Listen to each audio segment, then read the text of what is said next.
milele na milele.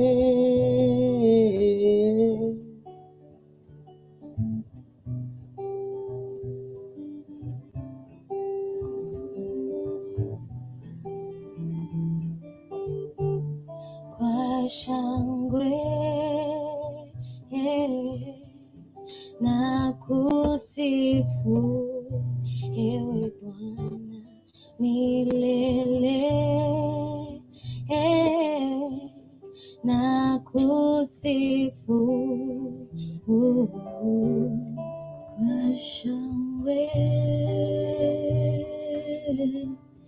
na kusifu milele na milele. Shangwe na kusifu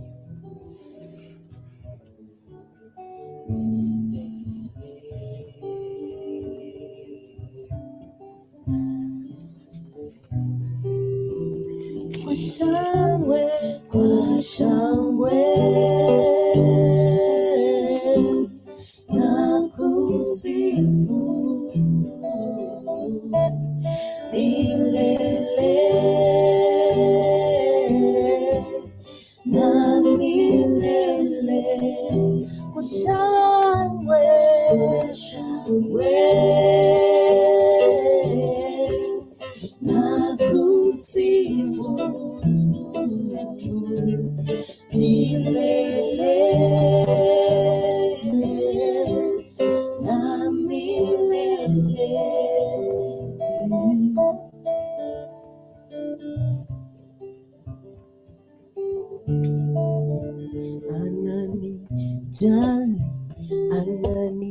Ananijali, sitokubali kuzama kwenye maji. Ananipenda, yeye ni mwema.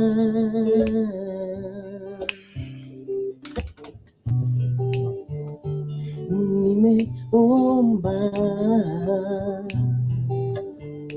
tena sio mara moja, kwa roho na kwa kweli, bali sijapata majibu yangu kuyaona.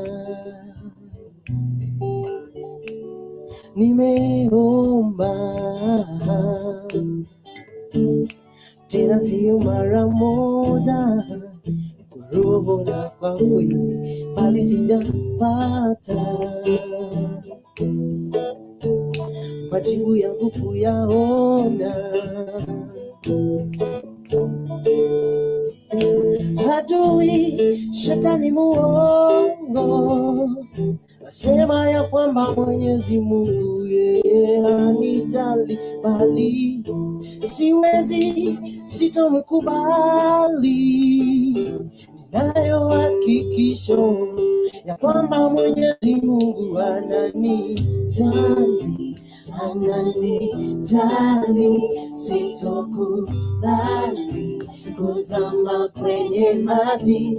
Ananipenda, yeye ni mwema. Hey, ananijali Bwana, ananijali, ananijali, sitokubali kuzama kwenye maji. Ananipenda, yeye ni mwema.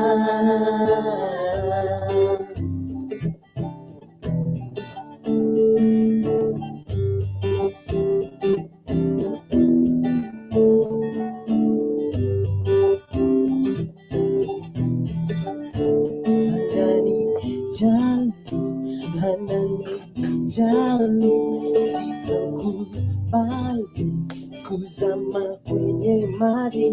Ananipenda, yeye ni mwema. Hey, ananijali, ananijali, ananijali, sitokubali kuzama kwenye maji, ananipenda, yeye ni mwema.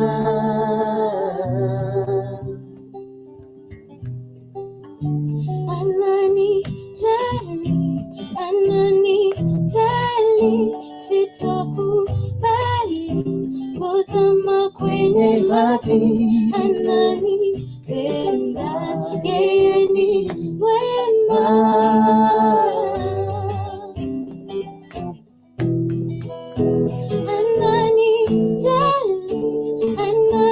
Ananijali, sitokubali kuzama kwenye maji, ananipenda, yeye ni mwema.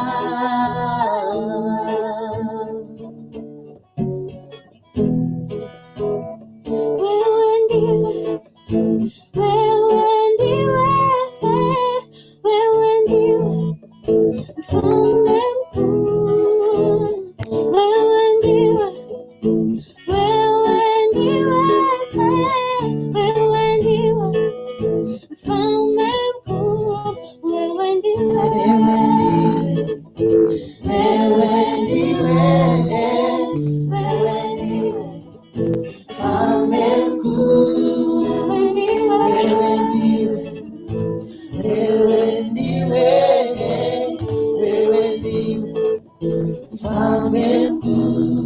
Nilikuwa nimekosa tumaini maishani, lakini Yesu akaniokoa. Nilikuwa nianguke, nipotee, lakini Yesu akaniokoa. Niko nabutwa, nimeshangaa, nimezubaa. Wema wako Bwana hauna kipimo. Niko nabutwa, nimeshangaa, nimezubaa. Wema zako Bwana hazina kipimo.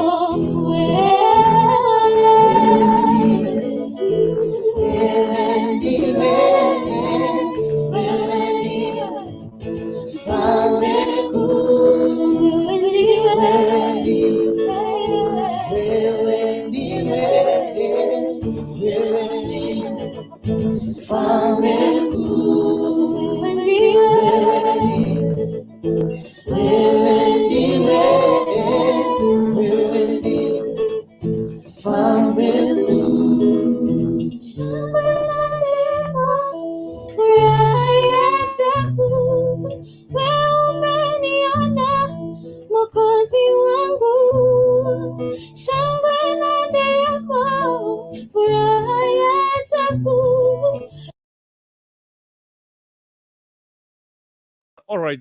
Hey. Wow. Okay. I'm gonna tell you this, my dear friends, wherever you are. Na kukaribisha tu moja kwa moja kwenye nyumba kama kawaida. Tafadhali cha Mwanamke, karibu sana kwenye show kubwa, piga pabu kubwa show. Mtu wangu nakwambia wewe ndio mfalme mkuu, anaitwa African Melody Band. Nashukuru sana Mwenyezi Mungu, wewe ndio mfalme mkuu. Shangwe na nderemo, furaha ya ajabu. Wananifurahisha sana hao watu. Wananikumbusha katika zile nyakati za tumekuwa na worship night. I gonna tell you that don't miss this Friday. Don't miss this Friday. I'm gonna tell you the biggest and the biggest worshipers tonight in the house. Not tonight, but Friday night. Tutakuwa tuna worshipers wakali sana kwenye nyumba papa hapa. The one and only the KNPCU worshipers from Kisii National Polytechnic. Watakuwa kwenye nyumba ndani ya siku Ijumaa kuanzia mwendo wa 2 mpaka 4. Ama sio? Ikiwezekana kuanzia papo hapo, tualika mmoja mwimbaji hatari sana, evangelist, anaitwa Evangelist Fenike Rubo. It will be on a Friday, big show ya watu wakubwa. Ponge la show kubwa sana. So wakati huu nataka kukaribisha kwenye show kama kawaida. Kama unawakilisha rekodi yako, mtu wangu, na kuambia karibu sana kwenye nyumba. Hapa ni Nyabudo Dennis aka Kukurikuntu, nimewakilisha mtu wangu. Kama unapata kwa njia moja loud and clear, nakwambia kwamba kimbia pale, like, comment and share the link to friends. Okay. Kitu cha kwanza, like, share and comment and stay tuned in, okay? You're gonna deal with a big topic tonight, and I promise you it will be very exclusive. So don't miss it again, don't miss it, my dear friends. It will be fine and fine and happy totally. Around it, come on, yeah. I responsible.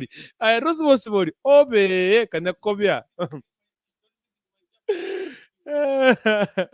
anyway, it's so well and good, and that's why nimeanza late, okay, right on time. Mwendo wa saa 4:21 nakwambia kwamba Afrika Mashariki tarehe 3 mwezi wa 11 mwaka 2021, nakwambia kwamba mwezi unaenda mbio sana, na hapa nashangaa sana bana, mashule zinachoma bana, vipi wanafunzi? Kwani kimniki kinaendelea hapa? Tuambie jamaa, tujue tufahamu hapa, na mashule ni kuchomeka tu, kuchomeka. Yani shule, I don't know what is the evil spirit is this.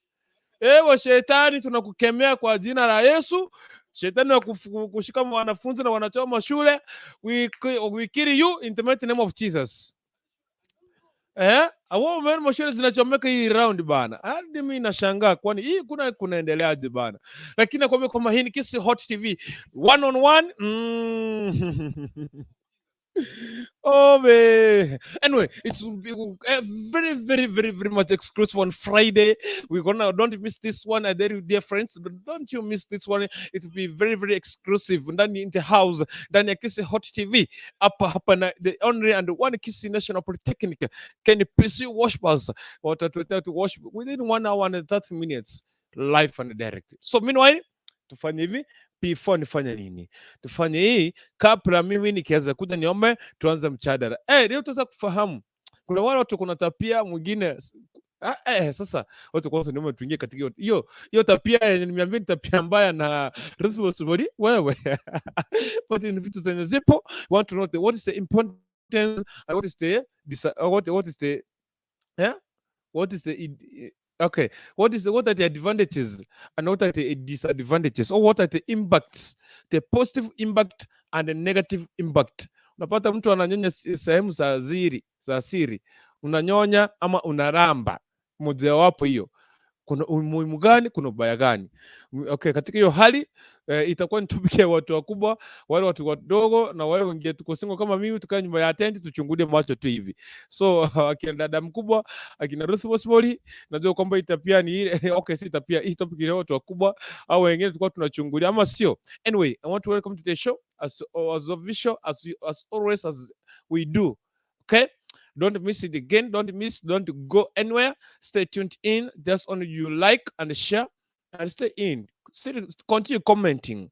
So I want to kujua kwamba ni nani amefika kwenye nyumba. Ukiwa tuna comment, it will be loud and clear. In the house, this is Dennis Kukurikonto. Let's go together.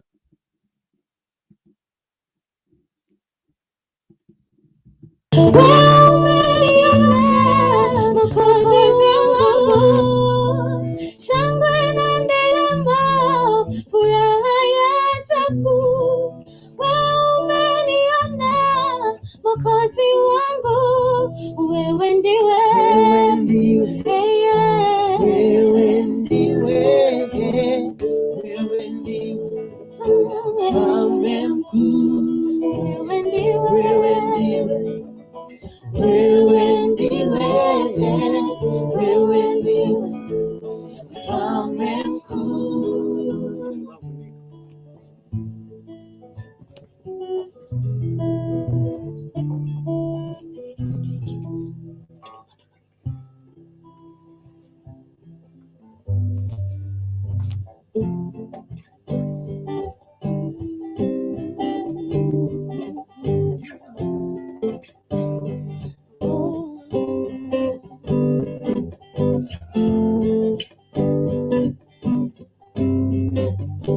Mungu wa imani yangu,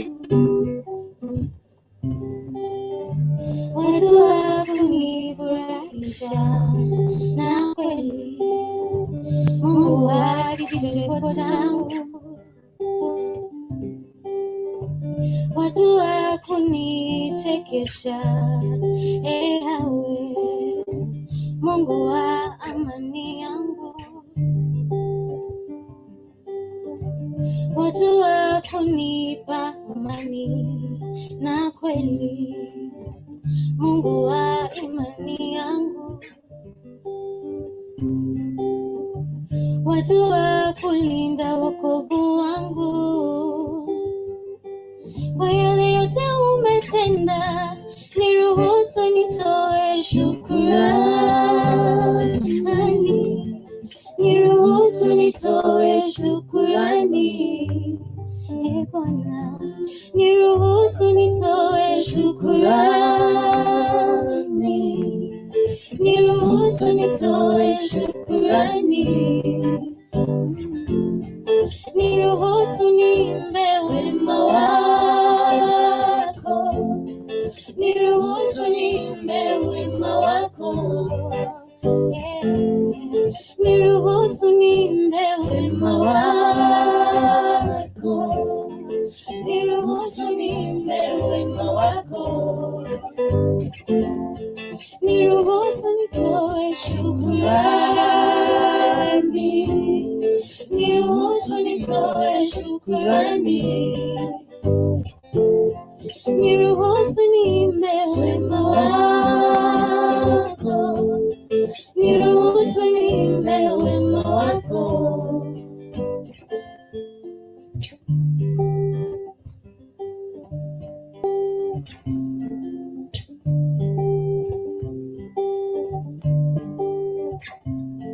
Niruhusu nitoe shukrani.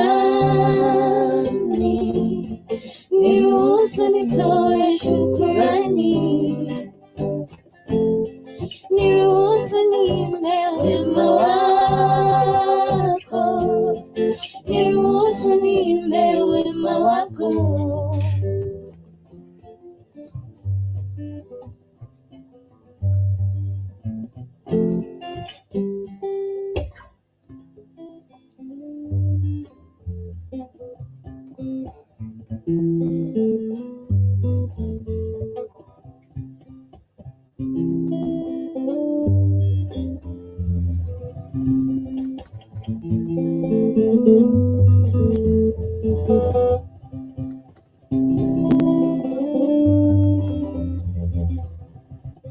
Nilikuwa natafuta kipenzi cha maisha yangu, sasa mie nauliza nianze wapi? Marafiki wangu wote wamenikimbia. Jehova nisi nalia, nihurumie, nipe uwezo wa kusimama imara neno lako. Uwezo wa kusimama imara neno lako. Uwezo wa kusimama imara neno lako. Nilikuwa natafuta ukweli wa maisha yangu, sasa mie nauliza nianze wapi? Mateso mengi, shida mingi zimenisonga. Jehova nisi nalia, nihurumie, nipe uwezo wa kusimama imara neno lako. Uwezo wa kusimama imara neno lako. Uwezo. All right, I tell you, I'm gonna tell you this one. Okay, karibu sana kwenye nyumba. Sasa nimerudi officially right on time. Pap, nishagonga ndani, nishadunda ndani ya nyumba. Sasa siondoki, sipanduki. Nipe uwezo wa kusimama juu ya neno lako. I love this, guys. I want to tell you kwamba on Friday it will be more fire. Itakuwa moto sana. It will be more fire ndani ya Kisii Hot TV. With the one and only the Kisii National Polytechnic. They will be in the house on Friday. Just a worship moment with colleges and universities. So tunaanza na Kisii National Polytechnic. Then the next minute tutavuka twende Nyamira MTC, twende Kisii MTC. we go to Siaya, to go everywhere, to go to Kisi University. So we want to bring together the students as to worship together and with Christian Union. From there tutakuwa tunaanza na pia na zile AY choirs, Adventist hizo Adventist Youth Choir, all hizo zote. So just feel at home, but we start with university first, okay, and colleges pia na tuweze kufika data set. But anyway, I want to welcome to the house. So officially nishafika kwenye nyumba, nishadunda kabisa na kuletea mchada mkubwa mchada mkubwa sana. So before we go to that, the other side, so I want to welcome to the show kabisa. Feel at home, feel at home, feel at home, feel at the feet of Jesus Christ and feel at the feet of Kukurikuntu nikiwa kwenye steering. So pia wewe utakuwa sijui ni kurudumu, sijui utakuwa ni steering. Okay, so feel at home. Today we're gonna discuss a very big topic of tonight. Wala sasa ambao mko katika hiyo mahali ya mapenzi, katika uhusiano, you help us learn over this topic of tonight. We want to know what's the importance. Mbona kuna watu hapa wanalala kifo cha mende. Kuna watu hapa akifika na ngukianga mtu wake kifo cha mende. But me before I go to that side, I gonna start with you the moment lazima tuanze tu asemo tuchakere amo pi kima kabisa. So tunataka tufikie katika sehemu moja ambayo tunaweza kufanya nini? Tuweza tunapoanza katika topic yetu ya siku hii ya leo. Mimi nataka kukuambia kwamba kama umeshafika ndio mara ya kwanza, hii ni Kisi Hot TV na kwenye steering hapa niko Kurikuntu na by the way, siona hapa naona watu hapa, siona comment hapa, sijaona comment kabisa, sijaona comment hapa. So kama umeshafika kwenye nyumba, tafadhali ninaomba unisaidie kufanya nini? Ninaomba unisaidie kutambua watu wawili watatu, niambie kwamba Kurikuntu nishafika hapa kwenye nyumba na ninawakilisha mtu fulani na fulani na fulani, na mimi nitakuwa tunafeel poa. By the way, yani kikuona tu kama una feel at home na umeniambia kwamba unatambua watu wawili ndani ya nyumba, nitakuwa tunafurahia sana. So tutakwenda kuanza katika topic yetu ya siku hii ya leo. I hope tutaenda kushirikiana moja kwa moja, pia wewe utanisaidia tushirikiane tuweze kufika katika kiwango kimoja kile. Kile tunakuwa mtu wangu, siwezi kuopa mtu yote yule. Mimi nakwambia kama ni mgeni, feel at home. Mimi hapa nakupatia ruhusa kabisa, nakupatia tu nafasi kabisa, nafasi murwa, nafasi ni yako. Tifinjari and just enjoy yourself. Just enjoy yourself as we gonna do the show of tonight. But don't fear to kuchangia mchadara, usiogope kuchangia mchadara wetu wa siku ya leo. And if you are getting us live from Facebook, you can follow us too on YouTube at Kisi Hot TV. But by the way, pale Facebook unaweza tupata kupitia kwa let me see. Wacha nione network yangu hapa leo iko chini kidogo, lakini niwe radhi.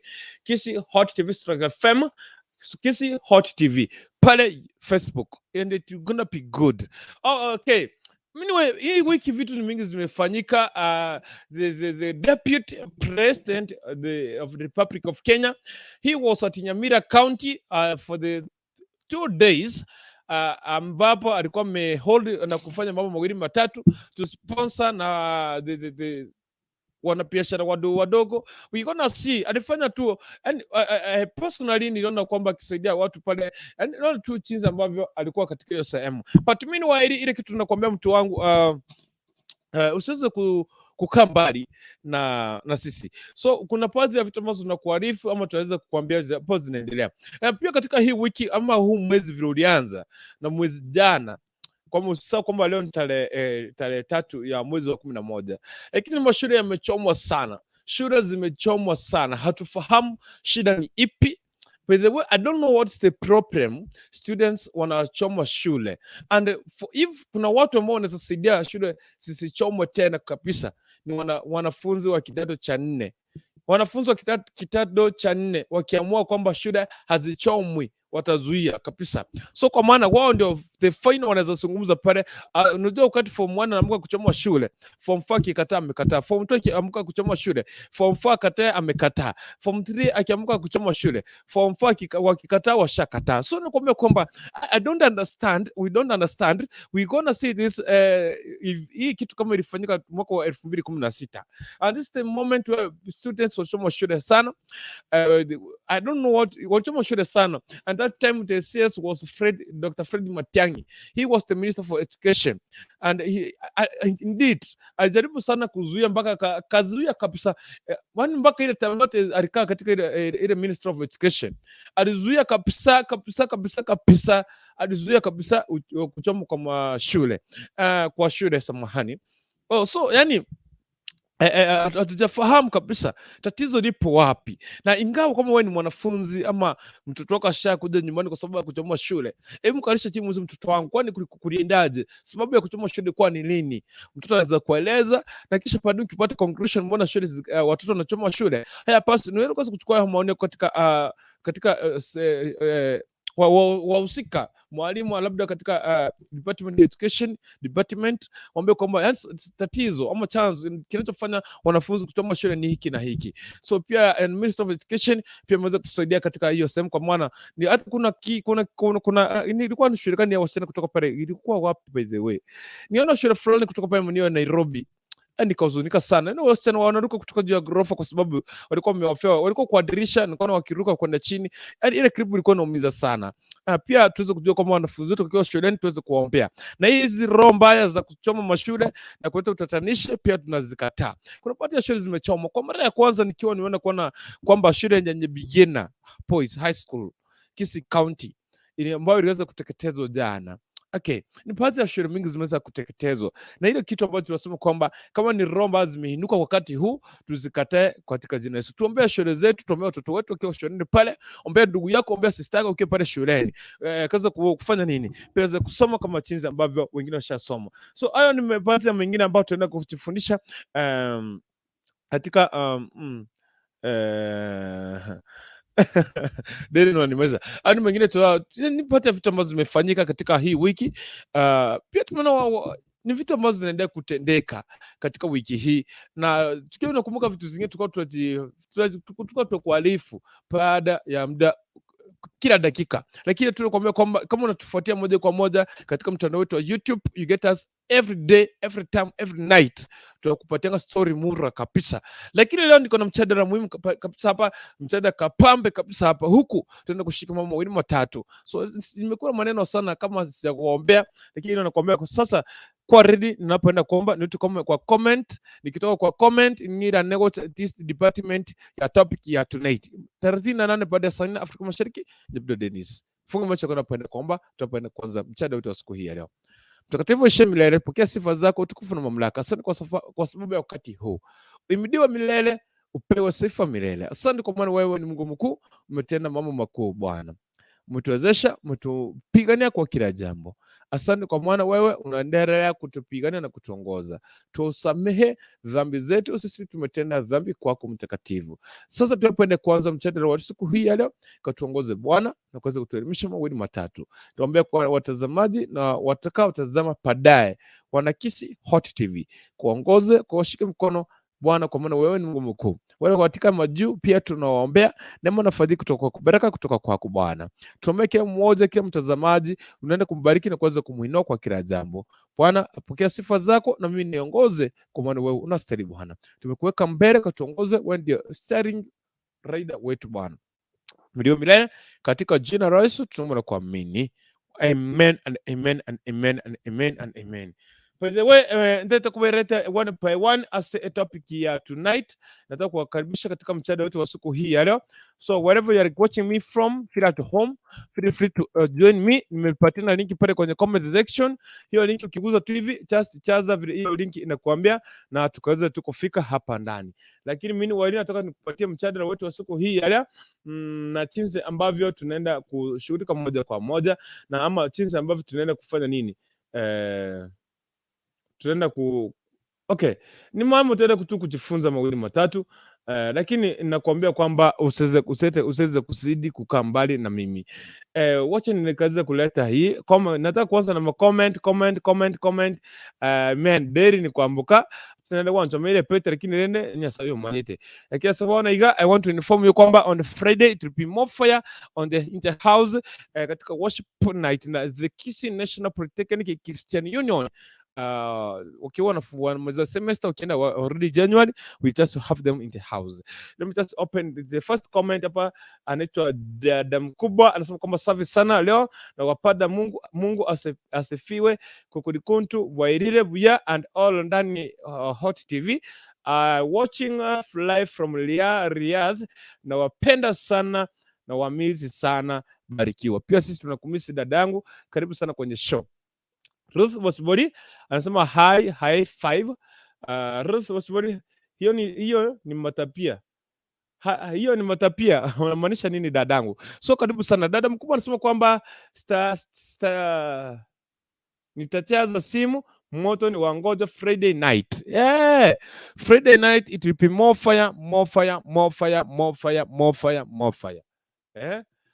Anaitwa dada mkubwa kakiko kulikuntu nyabigana yaito kuna kitu chingaki cha ama tamu ama abana bago chandeka na wewe kukulikuntu show ya leo uliona hivyo niligumu lakini nitapambana nalo leo. Kitu hii topic ya leo hizi kwa ngumu tafadhali. Hapana. Yani inaweza kuwa ngumu wazi, na kitu is what you do. Si kitu unafanyanga dada mkubwa. Kwa sababu kirenge ndokora. How come this topic itakuwa ngumu na ni kitu unafanya? So wewe unafanya. Mbona wewe unafanya hivyo? Anyway, anaitwa David Akam Omwanja, please tupe link, nipatie na link hapo kitambo. Dada mkubwa anasema kwamba mimi nasema Ubaya mbororo asayo kukulikunti kile ekemonke bwate ubwanzu. So ni vile unapenda wewe unagusa wapi oiwe buya omubere, yani amanyingaye kebuya obe yani usipogusa tu hivi. Anyway, anaitwa dada mkubwa, barikiwa na hiyo song, asante sana. Dereni kuambuka mambo mambo poa sana dereni. Jambo anasema kwamba tiga siasa kurutu Ruto alikutuma kwangu obe anta beti niambie dereni kuambuka amemumisi sana. Thank you very much. Anaitwa dereni kuambuka amen and amen, asante sana.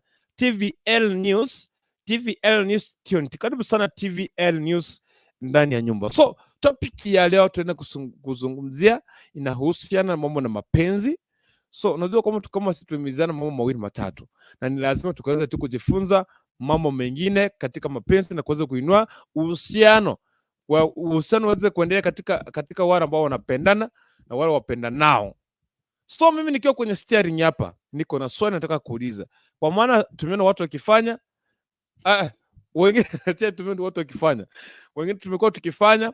Labda unaweza kuwa unashiriki na mapenzi kwa mtu katika mara ya kwanza.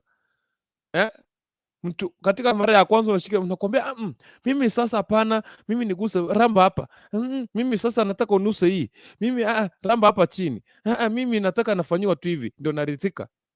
Na wewe ulikuwa umezoea kifo cha mende. So unaanza kusema mimi hapana, hani una njengoro kaka kinda okay, hani ga ubi nitatapika. Anyway, so we want to know, je, wakati mko katika ile hali ya kupendana, katika hali ya uhusiano wa mapenzi, kuna wengine nataka kujua umuhimu wa kuramba katika sehemu au wa kunyonya ama kulamba sehemu za zile za mpenzi wako. Kwa mwingine anakuambia wewe ananyonya hapa, sijui fanya lamba hapa, guza hapa, sijui nini. Usipofanya hivyo anakuambia no, sijaridhika, unipeleki vizuri, mimi sipendi hivyo. So what is the important? Unajua hapa hakuna hapa sasa hivi ni saa 4:44 na ni kitu ambacho tunaenda kujifundisha sisi kwa sisi papa hapa. Usiogope kuchangia. Nilikuwa nimepatia na linki kitambo sana, and we want to learn. Tunataka tujifundishe mambo mawili matatu. That's what we want to kujifundisha, and we know what's the reality, what are you supposed to do. Okay? Dereni kuamboka mimi nakaa mpadae, wacha nipeane kwanza. Unapeana nini? Unapeana nini dereni? Unapeana nini? Dereni kuamboka unapeana nini? Unapeana nini?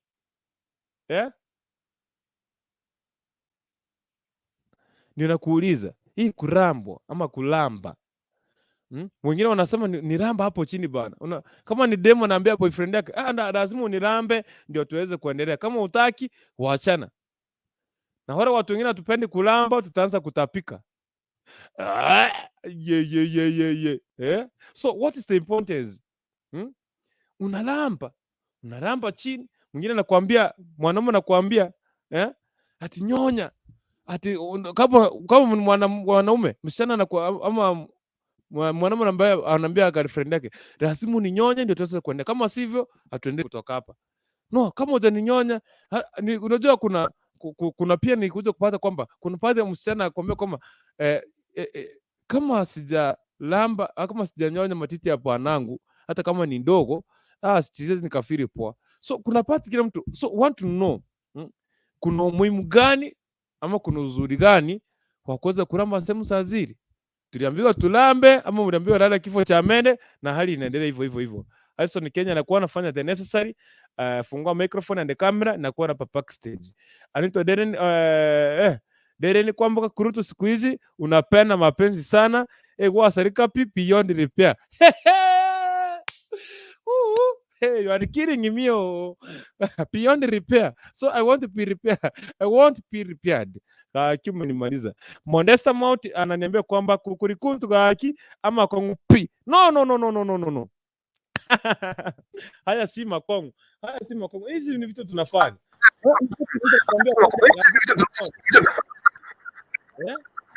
Lazima uninyonye. Dere kama kitu, unaenda kupeana kitu. Alison niko kwa ndani bagana kwa hapa wacha. Alison nakuona hapo na kuacha na uko vipi? Hespo no choi. Guys, Modesta Mount. Hiyo ni kukumit mpaka nyoga na kuharibikia appetite ya chai. No, ndio kuambia lazima uone. Mimi niambia hizi kulamba. Utapika. Anyway. Alison Kenya mambo. Niko salama. Vipi jamani kwangu? Nimetoka sana. Mimi niko poa bana, siku mingi bana, umenipoteza aje? Usharejea bwana mtu wangu, nakwambia kwamba jana nilikuwa kwenye pale Nyamira. Nikamwambia jaribu hapo na Ruto kidogo. Sasa hivi kumbe wale watu wazuri wako wameniwekea simu, sasa kufika hapa ni kuchoka, nikaamua sasa wacha akili pumzike. Hiyo ni sawa. Yeye ni venye gani nimejaribu kutafuta sana nimekukosa. Sasa nipo hapa. Poa sana. Sasa mmoja nimepata mjadala kama inaendelea katikati.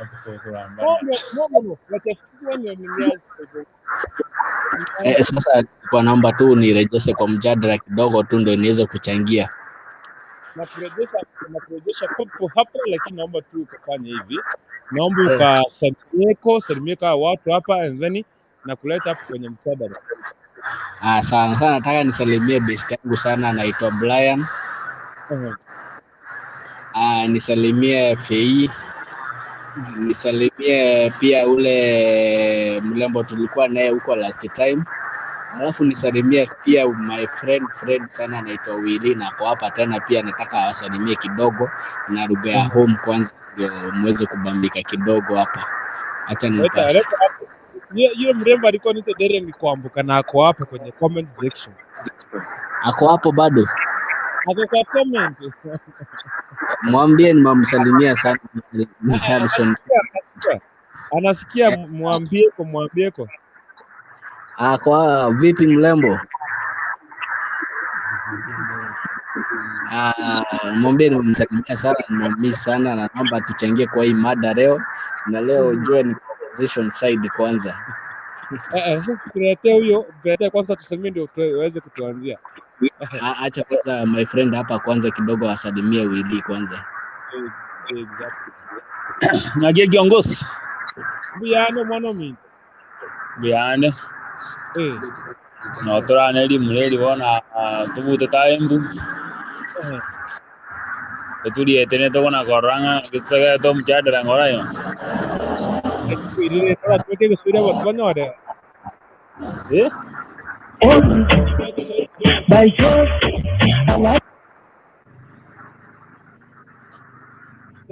kwa na ngoleka swali hapo kwa hivyo gaiga wewe na rekubia kabisa. Mimi nasema tuko Embu. Tunaendelea kusukumana na maisha huko.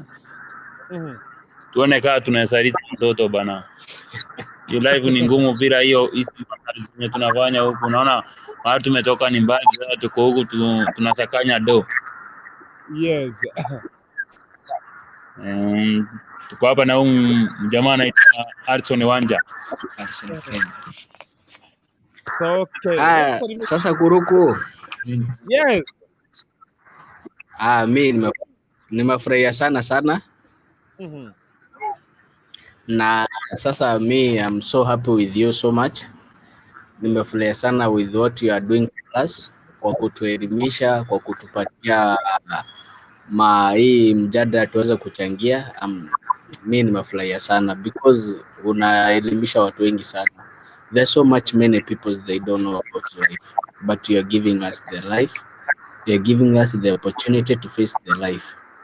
So mi Kuruku na kupongezi na kuambia uendelee hapo na pia tena najazika na wewe sana.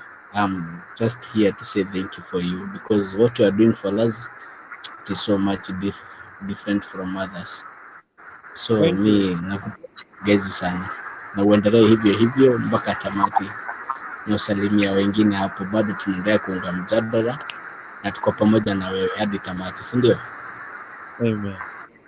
Divano kamfikia hapo, usifikirie hapo na kuja kwako kwanza na mjadala na mimi nisiende. Wote Divano kwanza hapa atusalimieko ndio huyu mtoto mrembo akiamua kupakia watoto rangi wanakuwa smart mwe. Divano mambo usizime kamera. Mambo kwa mic.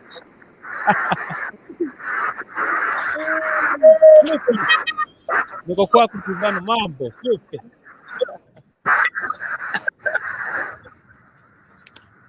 Divano fungua mic tusalimie. Mbele niko mkaniambia kwamba Kuruku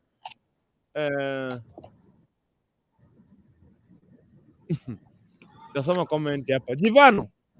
Oi. Mbele ni kwamba nani Kuruku si mimi. Obe. Mbele ni kwamba Kuruku kugana amangana ubwato. Naomba Divano afungue mic but mimi waileta start the program. Komena hakuna importance, ni utamu wa muda kidogo tu. Yaani unaramba, instead urambe sufuria ya chai, urambe sufuria ya mayai, nenda kuramba. Anyway, Divano fungua mic, mambo.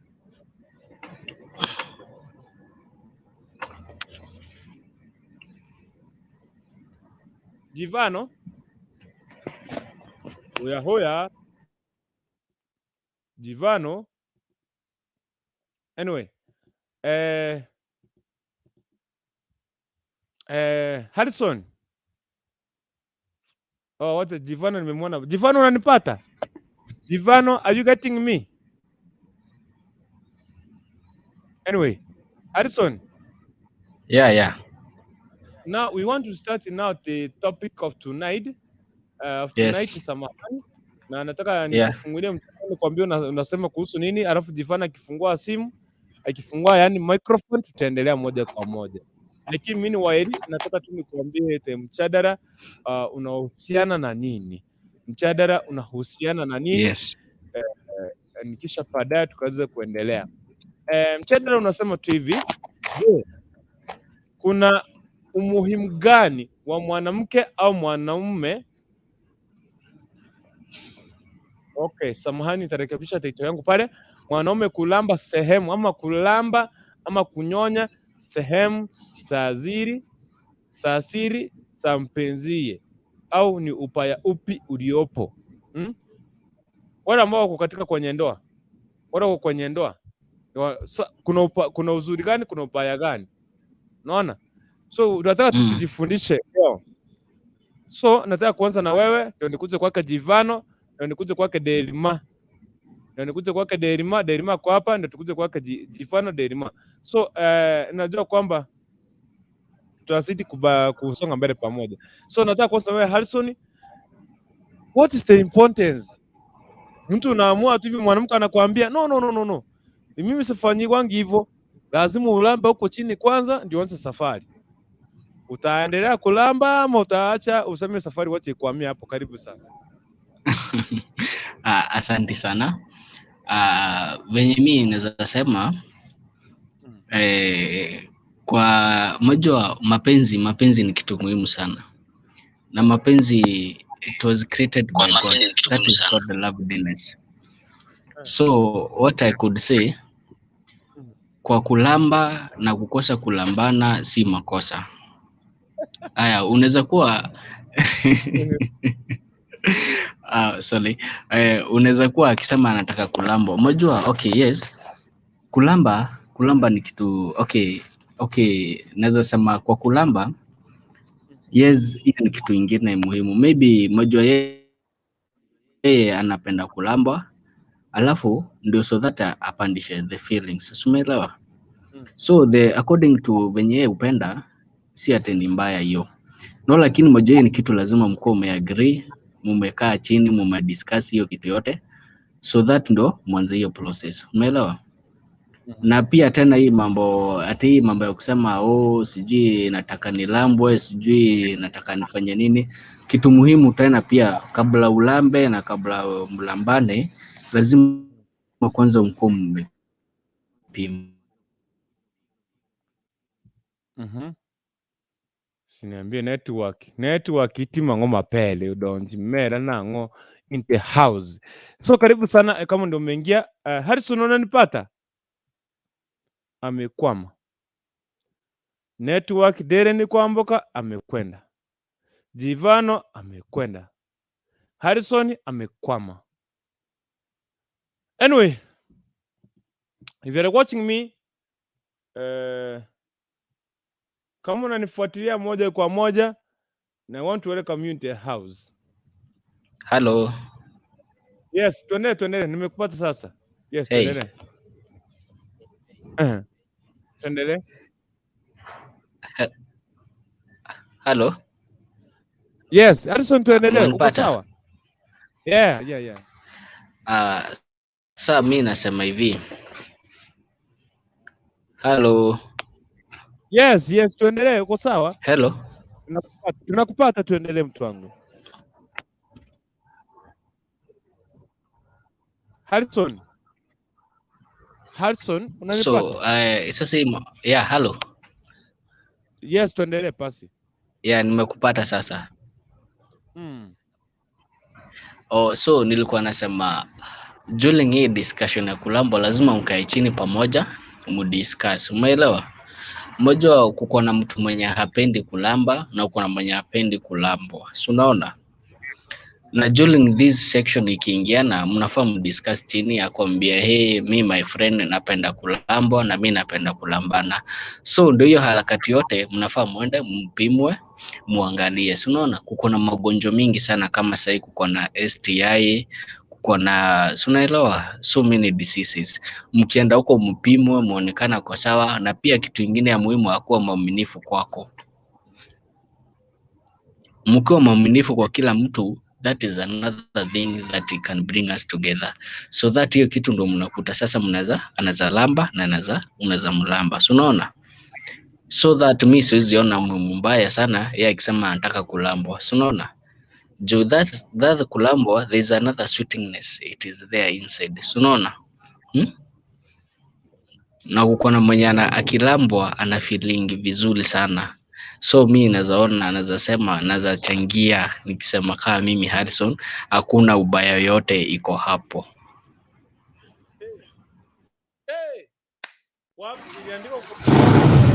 Hello. Hello. Nakupata? Hi. Nakupata vizuri sana. Harrison,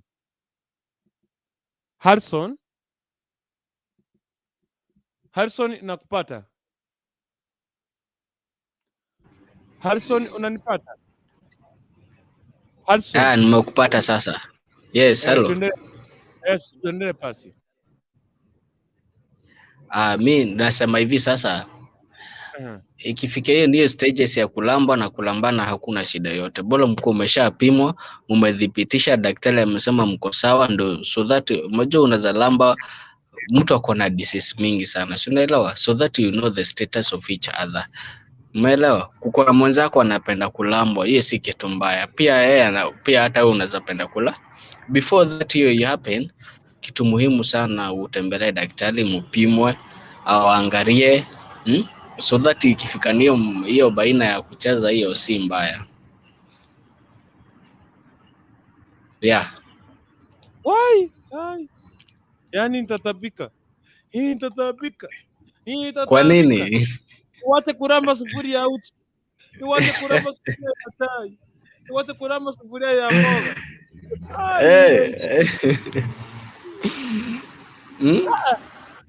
Niwache kuramba sufuria ya chai. Niwache kuramba sufuria ya uchi. Niwache kuramba sufuria ya mboga. Niwache kuramba sufuria ya chai. Nenda kuramba hata utalamba ya maziwa pia. Anyway, huyo mwingine ako hapo. Tuendelee na ako hapo. Niseme maoni yake alafu ndio tuendelee. Sawa. Yes. Mpatie ko. Ameshatoka kidogo. Hey. Okay. Kati ya wewe na mpenzi wako, not the people, are you married?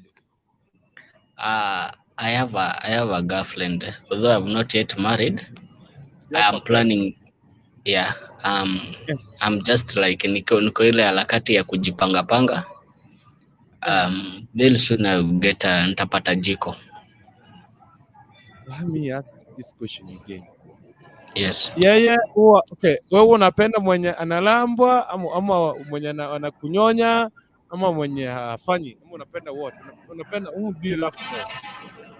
Okay, during love, acha nikwambie kuruku, kuna kitu moja during love. Love is something that makes someone feel like she is living in this world. Ni kweli? Juu pia hata wewe huwezi penda mtu mwenye akupendi kwa hii dunia. Ni kweli hapo? So kwa kila mtu kuko na zile appreciations that yeye ana feeling like my wife does for me, I'm feeling so grateful. Si ni kweli? So okay, mimi upenda mwenye when mojo during act of the sex, I like someone who is opening to me, who is really there for me. Umeelewa? Hii ni kitu ni kufurahisha na unafurahi. Ni kweli? So during that moment, me like akisema ataninyonya, that's well and good. Akisema nimnyonye, that's me. Pia mimi naomba haki yake. Ni kweli? Noki ni kitu muhimu bala kuwa mwaminifu kwangu. Hello. Yes, tuendelee. So mimi nikipata mwenye ananiambia ananinyonya, yes, I'll do it exactly very nice kwake. Kwanza hata I will just take the electronic, inaitangwa electropic like something Unaona? So akisema anapenda mia pia mimi napenda. That's what I can say. Na wewe akwambie sasa inamo unyonye. Vizuri sana. Sasa brother, si wacha unyonye ya sufuria ya uji badala ya hiyo nini? Hey. Kuruku. Nikuulize, umeipata mtu ameinama chini yako? Ufanya nini bana? Nakuuliza, umeipata mtu ameinama chini yako? Hapana. Bas, hebu ufanye hivi siku moja, ujaribu.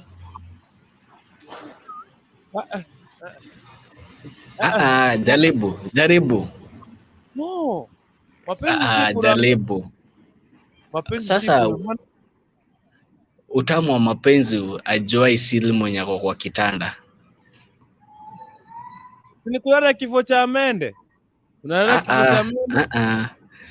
Acha nikuulize, utalala kifo cha mende mpaka lini? Utakufa kama mende mpaka lini? Kwani kitambo walikuwa wanalala kifo cha mende na watu walizaliwa na tuko Kenya pale? Acha nikuambie, kifo cha mende utakanyangwa kama mende na ukufe kama mende. Kai. Ukweli? Eh. Unajua saizi kuko na ile unachola 7. Kuko na ile unakaa kuku inataga mayai. Tunatumia stingo mingi sana kuruku saizi.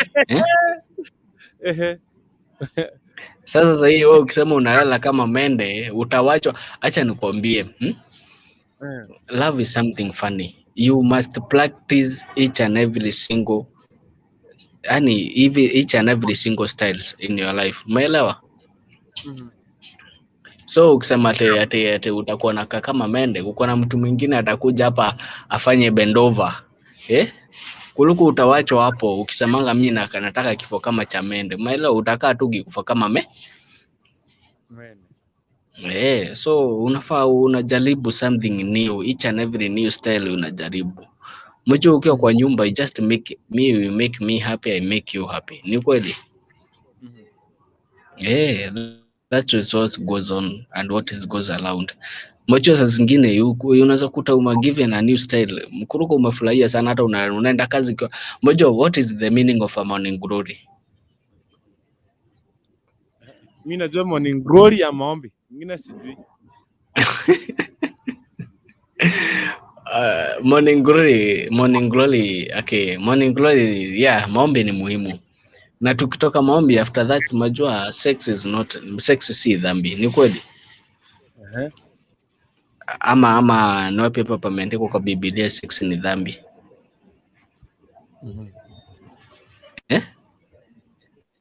Which is that vibe?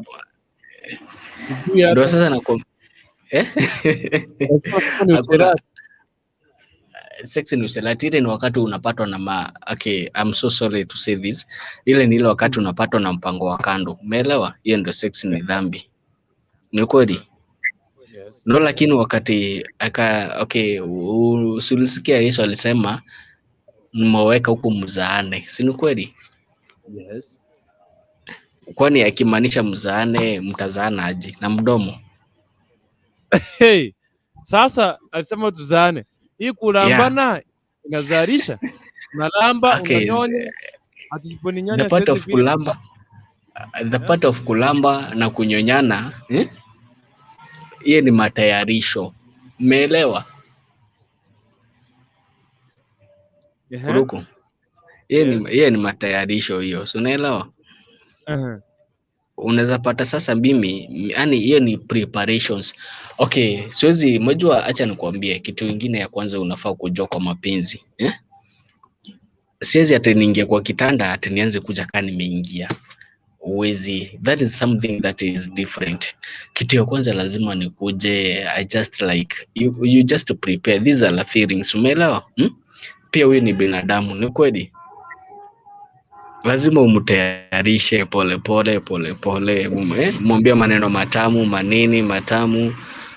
Alafu inafika hapo unaanza pole pole, unakuta dakika ya mwisho you just like unafika hapo unaguza unanyonya, alafu unanyonya, dakika ya mwisho unasikia mambo inakuwa salama.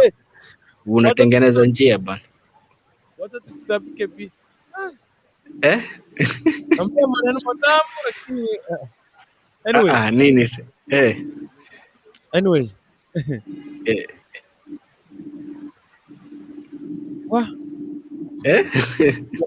Kile hapo nakuja kwako. Yeye mwingine asharejea. Ashakuja. Amen. Bado okay. Bado hajakuja.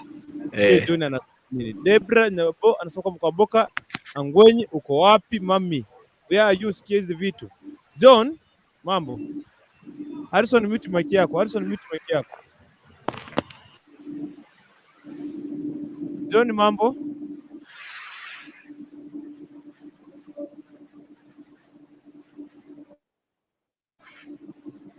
Harrison.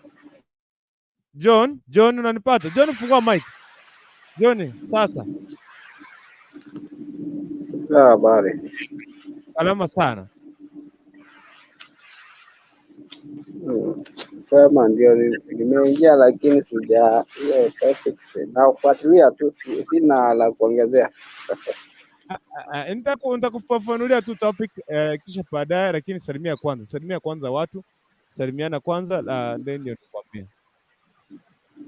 Ya, nimewasalimia sana nyote, although nimejificha, siwezi nikakuja on the camera, nimejificha, nimewasalimia. Exactly, welcome. Sasa hapa niko na swali nauliza, sijui mtanisaidia, sijui ndio niko sijui. Kuna umuhimu gani kwa mwanamke au mwanaume kulamba ama kunyonya sehemu za siri za mpenziye, ama kuna ubaya upi? Unaona ile hali ya kulamba, kuna uzuri gani? Mbona mtu arambe ile sehemu za siri, awache kulamba sufuria ya chai, aachane kulamba sufuria ya uchi, awache kulamba sufuria ya mboga, anaenda kulamba ile kule chini ama kunyonya? Kuna umuhimu gani John? Hii haina muhimu, ni ile tu luxury ya western culture watu wamepika, lakini haina kitu. Hiyo ni western culture watu wamebeba, haina any value.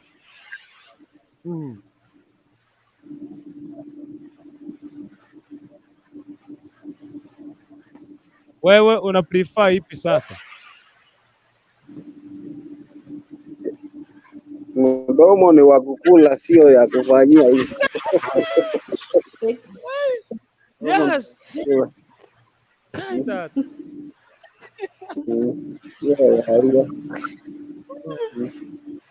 It's better you give a kiss, but yes.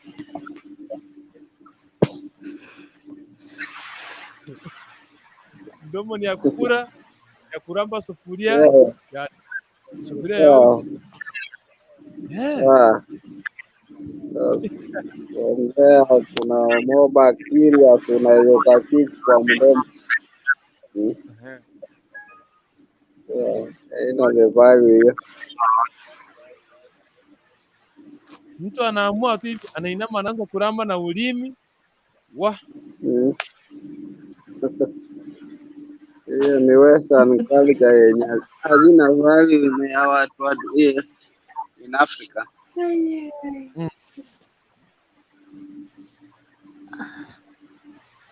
Umewahi patana na mwenye anakuambia stay here and I ramba you, ama unajua kwa mwenye anakuambia usiponiramba hapa chini hakuna safari haiwezi endelea, utafanya aje sasa?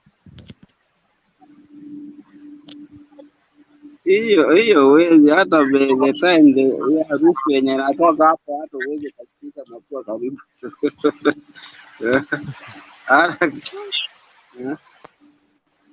Hiyo sio pale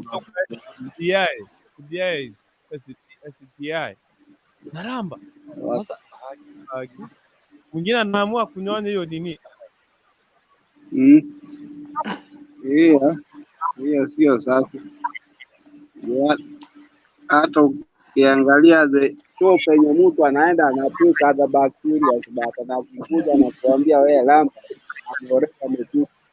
amechukua bacteria kutoka kwa choo na ajilava tu kwa mwili. Tatapika.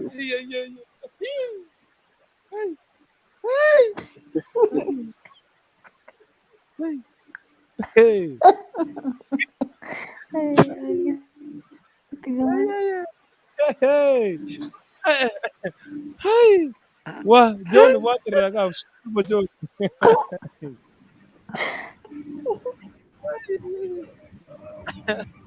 John, shikilia hapo. Jepi.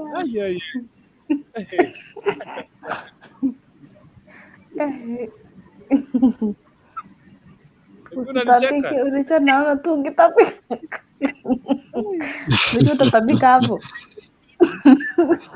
Asitabike, hajazoea, atazoea tu. Mimi na John tumekataa. Mdomo ni wako. Mtu ameenda, sasa mtu anaenda sijui ni haja kubwa, anajipangusa tu kwa ndivi mbele. Sasa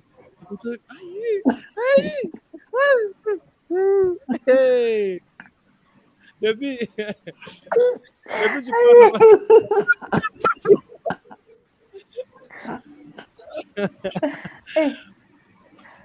Kwanza wacha niwasalimu kwa studio kila mtu.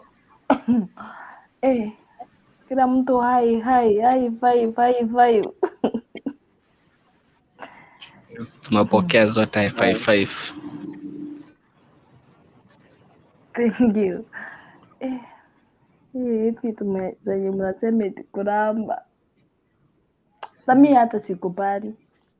Sitakubali eti mtu sasa ninaomba kunilamba aje. Wasikia watu wakisema eti ni kulamba, lakini mimi sijaiona. Mimi kwangu nitendekea hiyo siku sijui nitafanya nini. Ukipatana mwenda wazimu atakula teke. Usipolamba nitakumaliza. Utafanya aje? Ngoja, majua. Animalize aje?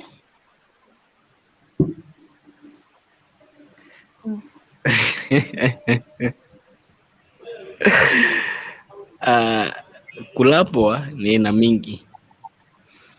Juu wakati the moment unalamba, there's that feeling that you're feeling, that excitement somehow. Umeelewa? That feeling that you've never heard again. Unajua romantic, to be romantic is not to mean like like the other things. Nowadays to be romantic you must try everything that it is there in. Umeelewa? Na before ulambe you must have engaged your partner to this. Si ati unaamkia siku moja tunamwambia ati nilambe. Hapana, hii kitu unafaa uende hata kwa mwendo hospitali, mpimwe, muangaliwe. Si unaelewa? So that to be an faithful partner. Moja siku hizi faithful partners they are not so many. Ni few. Si umeelewa? Ndio maana according to me what I do, ukisikia partner wako anakuambia nataka kulamba ama mlambane, you must visit a doctor. Umeelewa what I mean? Unaona? Kulamba kucheza. Hapana. Sikiza, si ati unalamba leo peke yake, ati anakuambia mlambe leo alafu kesho mnaenda. Hii kitu you must be very loyal. Unajua there's something, what I mean to be loyal is me meaning to be loyal to you. Na uko loyal kwangu. Si ni kweli? Yeah. Anyway. So kulamba si mbaya na kulambana si mbaya. I think that I mean it's so deep. I mean what I mean is so deep. Yes. Shikilia hapo pia sema kuna Dr. Alafu ako hapa atatuambia just to come back. John ako hapa lakini mimi ni watu kuramba sufuria ya uji. Uweze kuramba sufuria ya chai. Sufuria ya mboga. Nene kuna Okay, Kuluku.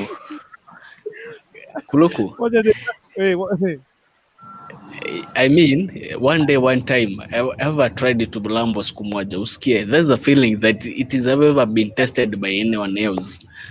Siku yako kwanza usikie kwa Dr. Love. Dr. Love hapa atatueleza sana. Dr. Love, okay, Dr. Love utatuambia wote DP asungumze kwanza tuambie, akiambiwa sasa DP kuja ni nyonye, sasa ni mimi. Mtu amefungua trouser amemwaga chini yote anakuambia sasa amekuwekea pivi. We, nyonya haraka. Ngai mimi siwezi. Acha niue. Afadhali aniue lakini mimi siwezi. Kwani unanyonya hii kitu hiyo ni chakula, kwani penye nastahili kuweko ifanye kazi. That's a lollipop. Ngai, no. Hii ni lollipop. Penye nastahili kuweko iweko huko. Hakuna cha hiyo. Mimi siwezi. Kama ni hiyo kuacha ikae nikae kwetu, nasema kwani niolewa? Nikuulize. Yeah. Hello. Okay, when unanyonyangwa matiti, the way you've been sucked nipples, unasikia ngaje? Matiti haina shida. Matiti unajua? The question is, nimekuuliza the way nipples have been sucked, how do you feel? Una feeling aje? What do you feel? Mimi nasikia kama mtu ananiuma. Hapana, no kuuma. There's something there that you feel. Just to talk general, sababu ongea ukweli. How do you feel? Ni vile sijakuwa na time nzuri ya kufanyiwa hizo vitu. Baby, nitakuja kujaribu nione nisikie. Have you felt romantically? Have you ever felt in romantically? Mi si romantic. Hiyo nayo. Umeipata na jamaa kio romantically? Then that's why you've been. That's why you've hated love. Yes. Hapo hivyo kwanza tunaongea kwanza tunaongea wote jumla sasa. Unajua kama kawaida shikilia tu hapo ndarejea kwako. Dr. Love. Depi usiondoke shikilia hapo. Dr. Love. Naam.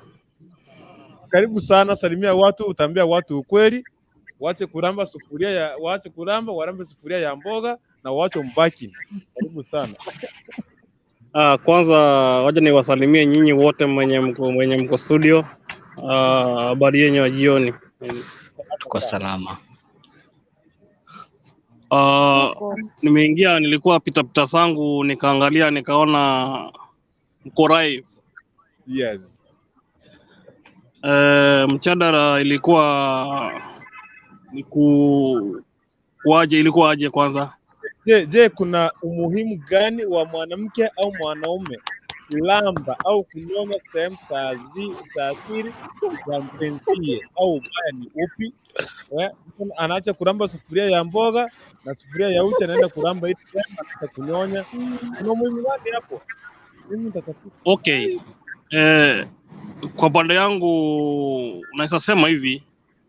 Unajua hiyo mapenzi, unajua hawezi lazimisha uambie mtu akurambe kama hataki kuramba.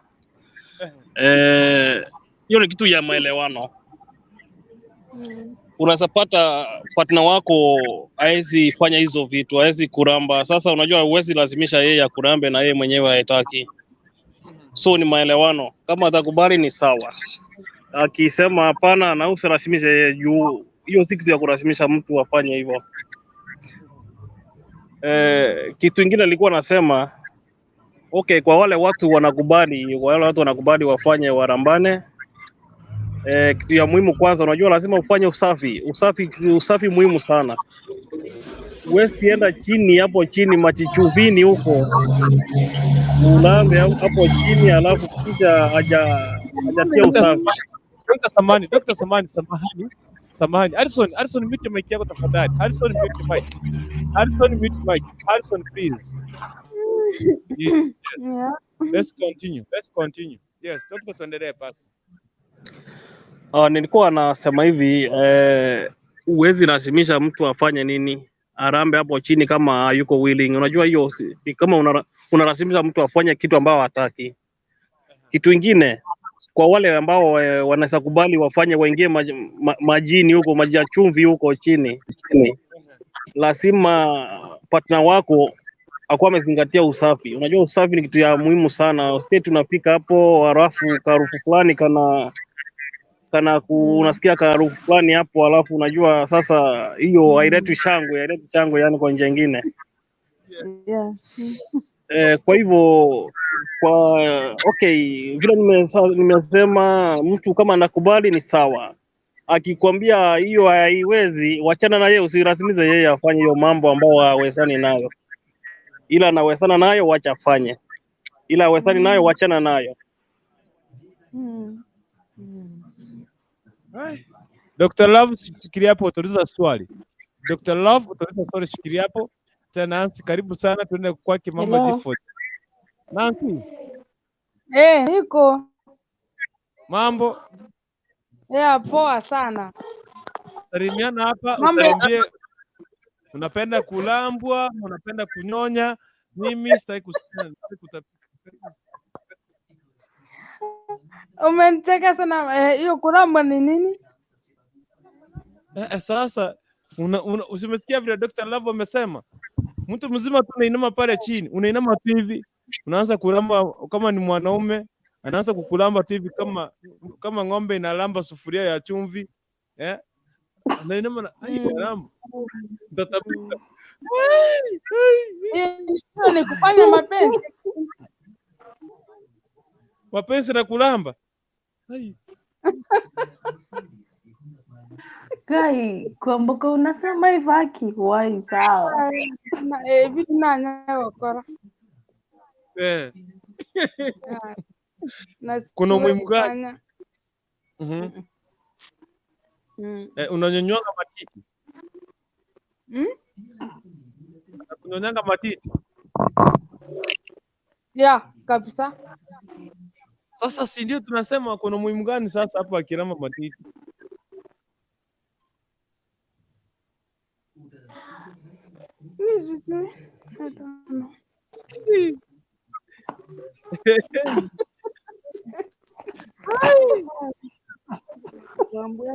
Ai, que denúncia, tá pequeno.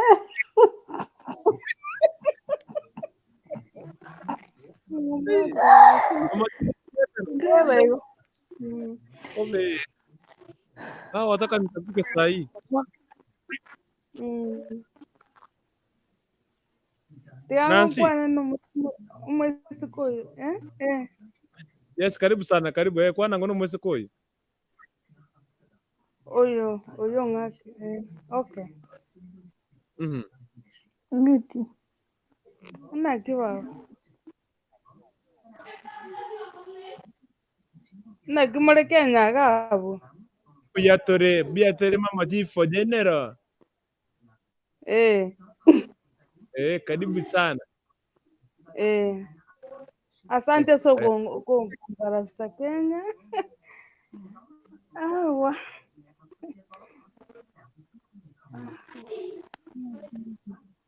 Oyo kwana tiganga.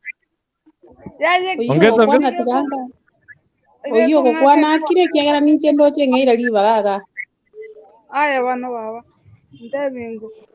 Mute kumbuka. Mama chief. Ongeni Kiswahili mimi hakuna kitu naelewa. Tumia Kiswahili. Nilikuwa naambia huyu mute. Useke kona. Epo mute. Nancy. Mute ya mic. Nancy. Mute mic yako kwanza. Mic. Ukimaliza kuongea na simu ndio kuja. I hope unaongea na simu ama sio. Nancy, unaongea na simu ama sio? Shikilia hapo hivyo. Jennifer mama Kerubo anaongea na simu. G for General. Mama G for General, ni mute ya mic tafadhali. Okay. Hapa imenichanganya kidogo. Anyway, karibu sana kwenye nyumba ndani ya Kisi Hot. Ndio kuangalia hapa Mama G for General. Are you getting me? Anyway, tuende kwake. Sijui kama wameweza kuongea na simu huyu. Tuende kwake mke mtu Modesta. Yes. Mambo. Poa sana. Habari ya asubuhi na jioni. Iko sawa. Siku hizi umenitupa, nitupe tu hapo na shida. Sija kutupa, wacha niwaambie kwa the way vile niko tu hivi. Umeona nimeshika simu kwa mkono wewe. Jana watu waliniwekea simu nikiwa na mira. So niko mteja until further notice. Utapata hapo kesho. Anyway, back to the topic. Karibu sana. Okay, mimi nawasalimu ni wote wenye mko hapa ndani. Mama Jiva General amefanya nikimbia hapa ndani hata kama leo sikuwa najifili kuingia hapa. Nakuja niko busy kiasi my dear. Watu wana pretend eti hawezi lamba, hawezi nyonya, nakuja niwasomeshe. Hala. Thank you so much. Thank you so much. Wenye wanasema walambwe mikono juu. Thank you mama. Thank you. Thank you. Thank you. Thank you. Thank you. Thank you so much. I'm waiting for you. Addison. Yes. Yes, Modesta tuendelee. Yawa. Unajua huko mimi uchokozanga naanza watu wakipiga kelele. But hii mambo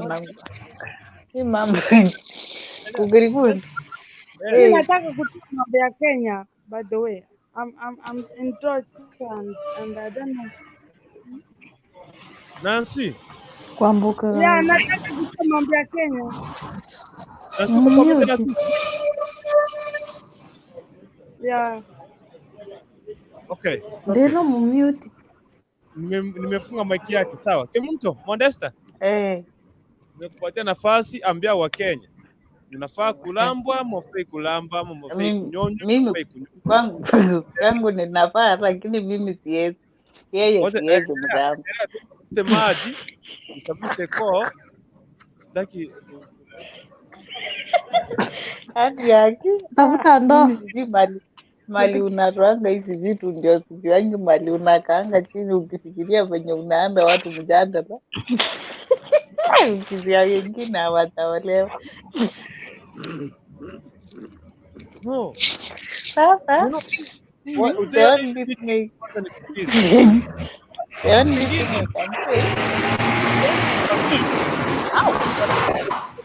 kuna mtu una hivyo. Ile miaka nilikuwa mkubwa, nilikuwa na mpenzi. Alikuwa ananiambia, wewe lazima unilambe, lazima unyonye. Sasa nasema sasa nini? It is not by force. It is by choice. Fanya hivyo, huwezi patiwa katiba. Hapana. Hiyo si kitu ya kuforce. Unajua kuna wale wako na roho chafu. Huwezi mforce atufanye hivi tu, hivyo ndio unataka. Siwezi force my boyfriend ama mwanaume wangu afanye hivyo. Ndio hivyo ndo nasikianga vizuri.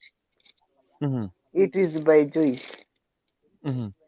Like mtu kama mimi, to be honest, hiyo ni kitu sioni kama itaikuja hata kwa ndoto. But yeye atafanya venye anajisikia kufanya. But for me, inakaa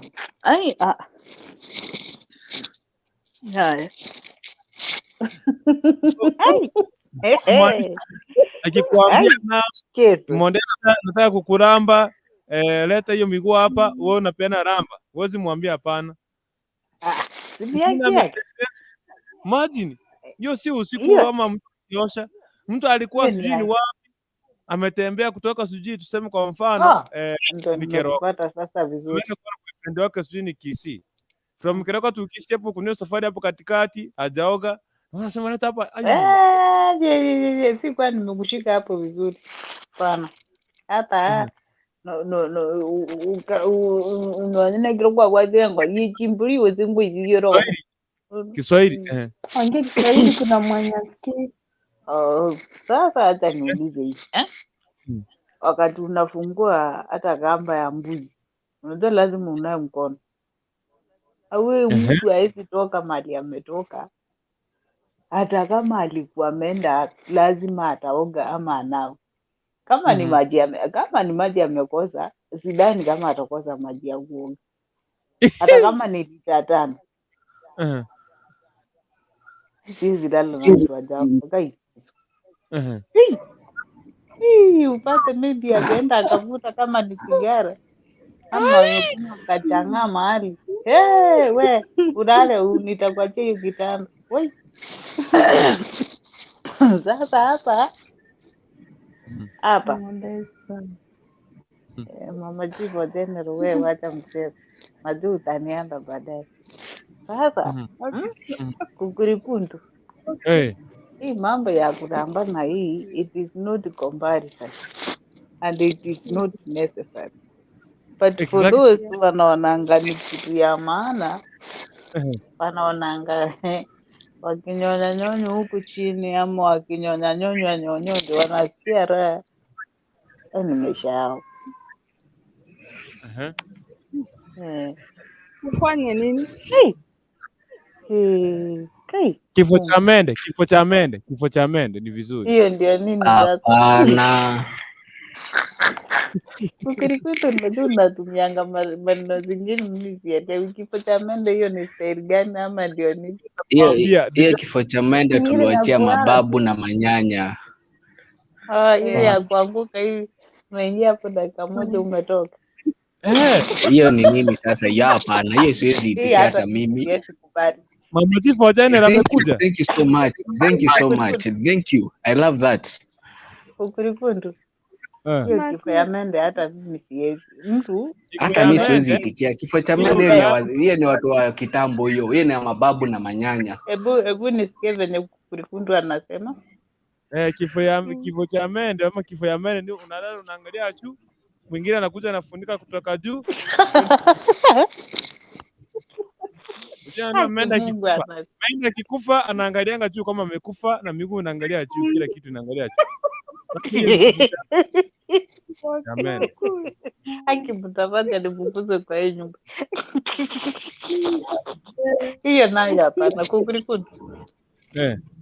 There are such a kind of style you can do. You can satisfy for both sides. Hiyo sasa ya kutata hivi anakuja tuseme alikuwa amekunywa na anakunusa hapo amekuangukia hivi mapua huwezi pumua. Si mtatata bila kufanya hiyo maneno. Siri utafanya tu. Hapana. Utatata kama umeshindwa kupumua, kesho unaamka unakaa kama sitini. Ni kama ulikuwa kwa mvua umenyeshewa. So hiyo kifo ya mende nayo mimi hapana. Thank you mami, thank you. Iko ikiwa mnataka kuwa satisfied ni mfanye hizo vitu pole. Mkijitia moyo, mkijipeana, mwambie tena na tena. Hebu mwambie tena na tena. Benina ila kweli mnachoma sana. Becky anasema kwamba hello Deno and all guys, hi to you, karibu sana.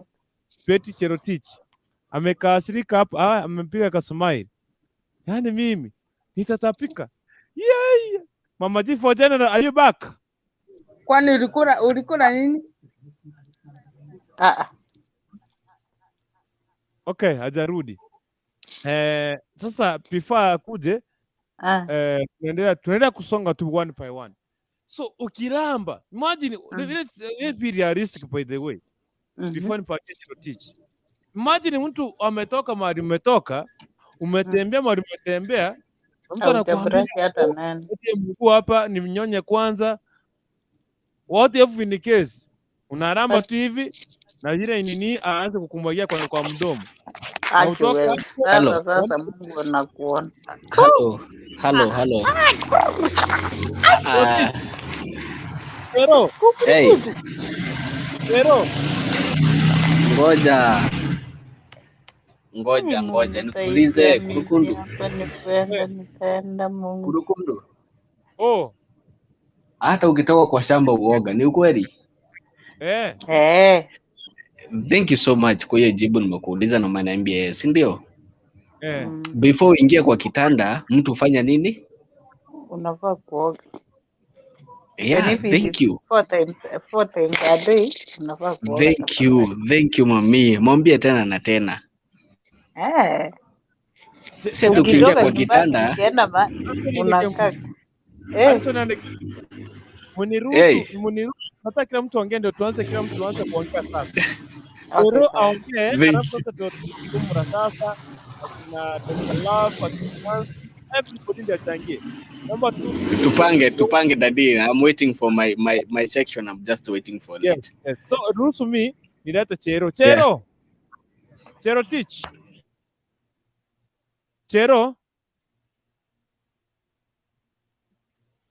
Chero unanipata? Peki Chero teach yomune.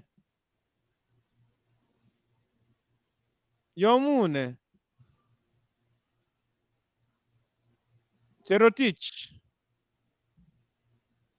Are you getting me, Chero teach?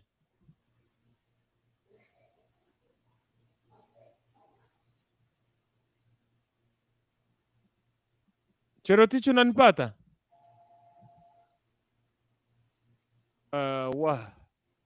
Cherotich bado hajanipata. Cherotich bado kama network. Anyway, Nancy, what nasikia hapa Nancy. Nancy, are you back? Niko internet. Yeah? Are you back? Yeah. Nancy, are you back with us? Yeah. Uko na sisi? Yeah, mimi niko na nyinyi. Sawa, nilisikia ulikuwa unaongea na simu, sasa ndio nataka kukuleta hapa. Tuendelee. Okay, tuongee. Are you ready kuchangia hii ndio nipeane kwingine ama? Sawa. Nafasi kwako. Yeah.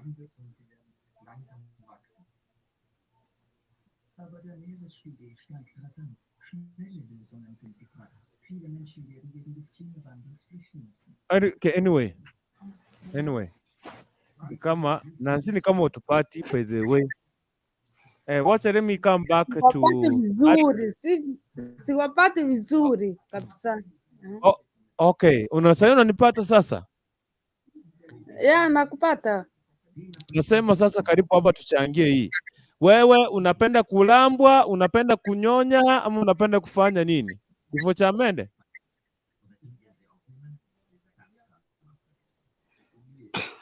Kulambwa nini? Hey! Akie. Nani atamwambia? Zote, hizi zote, kulambwa na kunyonywa na kila kitu. Unapenda zote? Umuhimu ni upi? Uzuri ni upi hapo ukilambwa sasa? Unaanza kunyonya. Okay, mnafanyanga aje mtu ambie hao? Okay. Kuna umuhimu gani sasa hapo?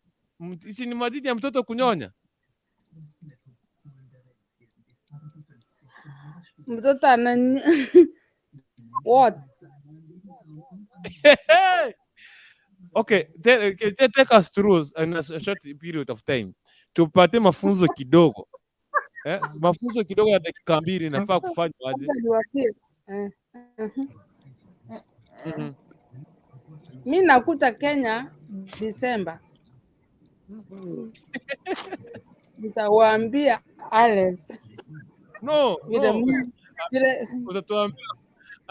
Sasa sisi tutakuwa hapo. Depi atakuwa, Harrison atakuwa, Dr. Labo atakuwa, Mama Tifu tena atakuwa na mimi sitakuwa. Ni hapa tuambie.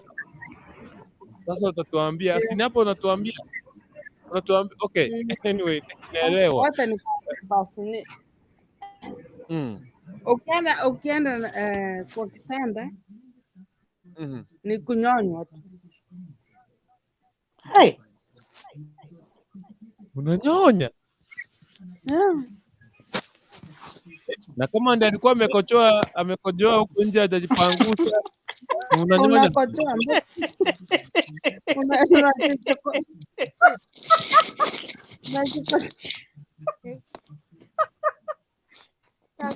Hapo kusema ni wewe wewe.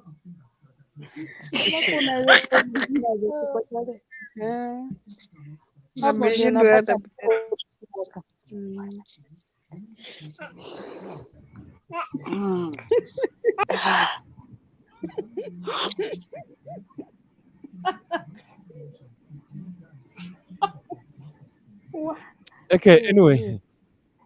Yes, Petit Cherotich kulambwa ni utamu wa yes. Okay, utamu tena. You guys, wale ambao mnapenda kulambwa, tuambie, how do you feel? Kuna watu wengine wameenda pala na kojoa hata niko na mzungu, sina Mwafrika. Nilikuwa na mzungu. So wazungu ndio wanafanya hivyo. Wewe ulikuwa unanyonya sisi kitu yake. Wewe ulikuwa unanyonya?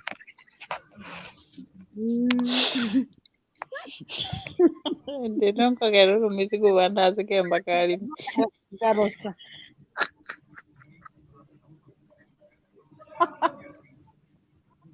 Hey. My friend yako teba uyunde. Kiswahili tafadhali, Kiswahili. Nancy, Kiswahili kwa sababu wengine hawapati Kikisi.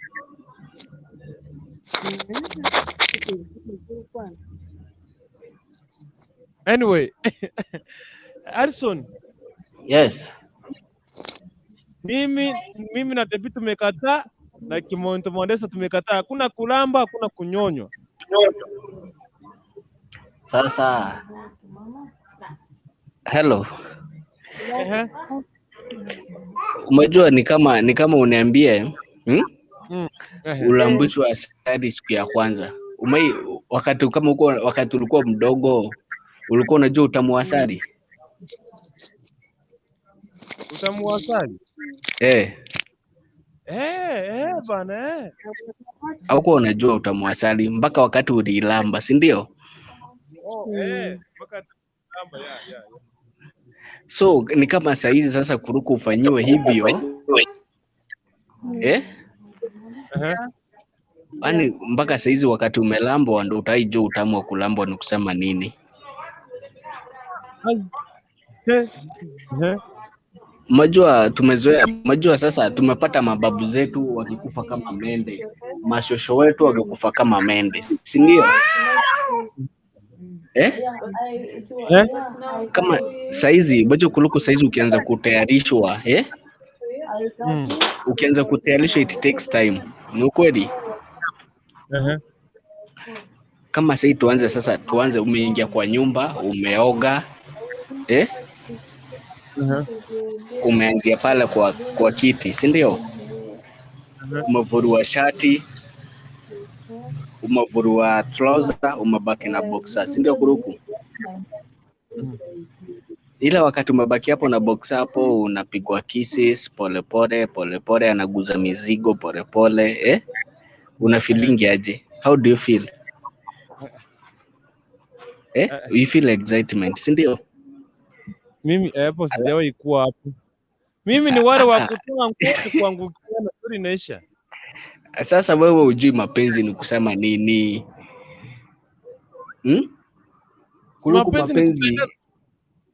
Mapenzi si kupendana hivi. To make your partner feel satisfied kuruku, you must start these things with a style. Umeelewa?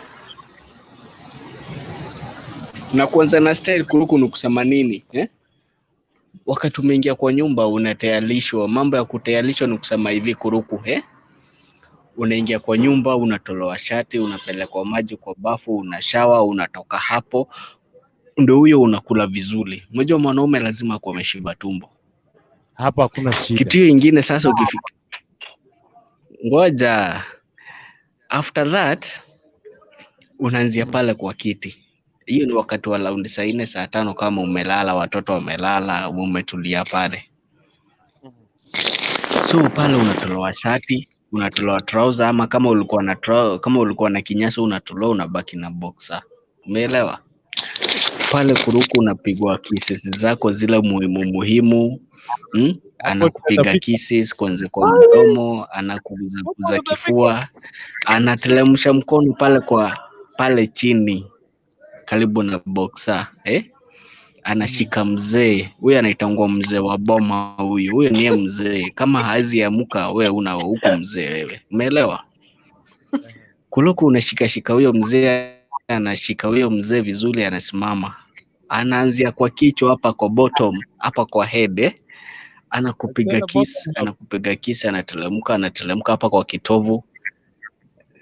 Kwanza bottom up, anashika wewe vizuri, anakushika pale vizuri, anafika hapo chini anashika mzee. That is called romantic. To be romantic, that is the way to be romantic. That takes around 30 minutes to be romantically kabla uingia pale ndani. Umeelewa? Ndio anashika hiyo chuma ya douche, inaitangwa chuma ya douche. Hiyo chuma ya douche anaishika, anaisugua vizuri, alafu anarudi anashika zile viazi zako mbili. Are we together? Kai. Akishika zile viazi zako mbili anazisugua vizuri kuruku, anazisugua vizuri. Alafu unapata inaitangwa mjulbeng, inasimama. Umeelewa? Ikisimama bado haijaanza kazi. Lazima isimame twist peke yake, ipoint kama kidore. Umeona venye unaambianga mtu wewe? Ipointi hivyo bila kutingika. Arudi pale, tuanze pale kwa bottom of the head, pale kwa kichwa ya penis. Umeelewa? To the head of the penis, you must touch it very well.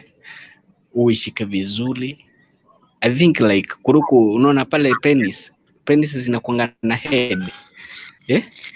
Hiyo head ishikwe kabla hujashika na huku kwingine. Uishike vizuri, uisugue vizuri.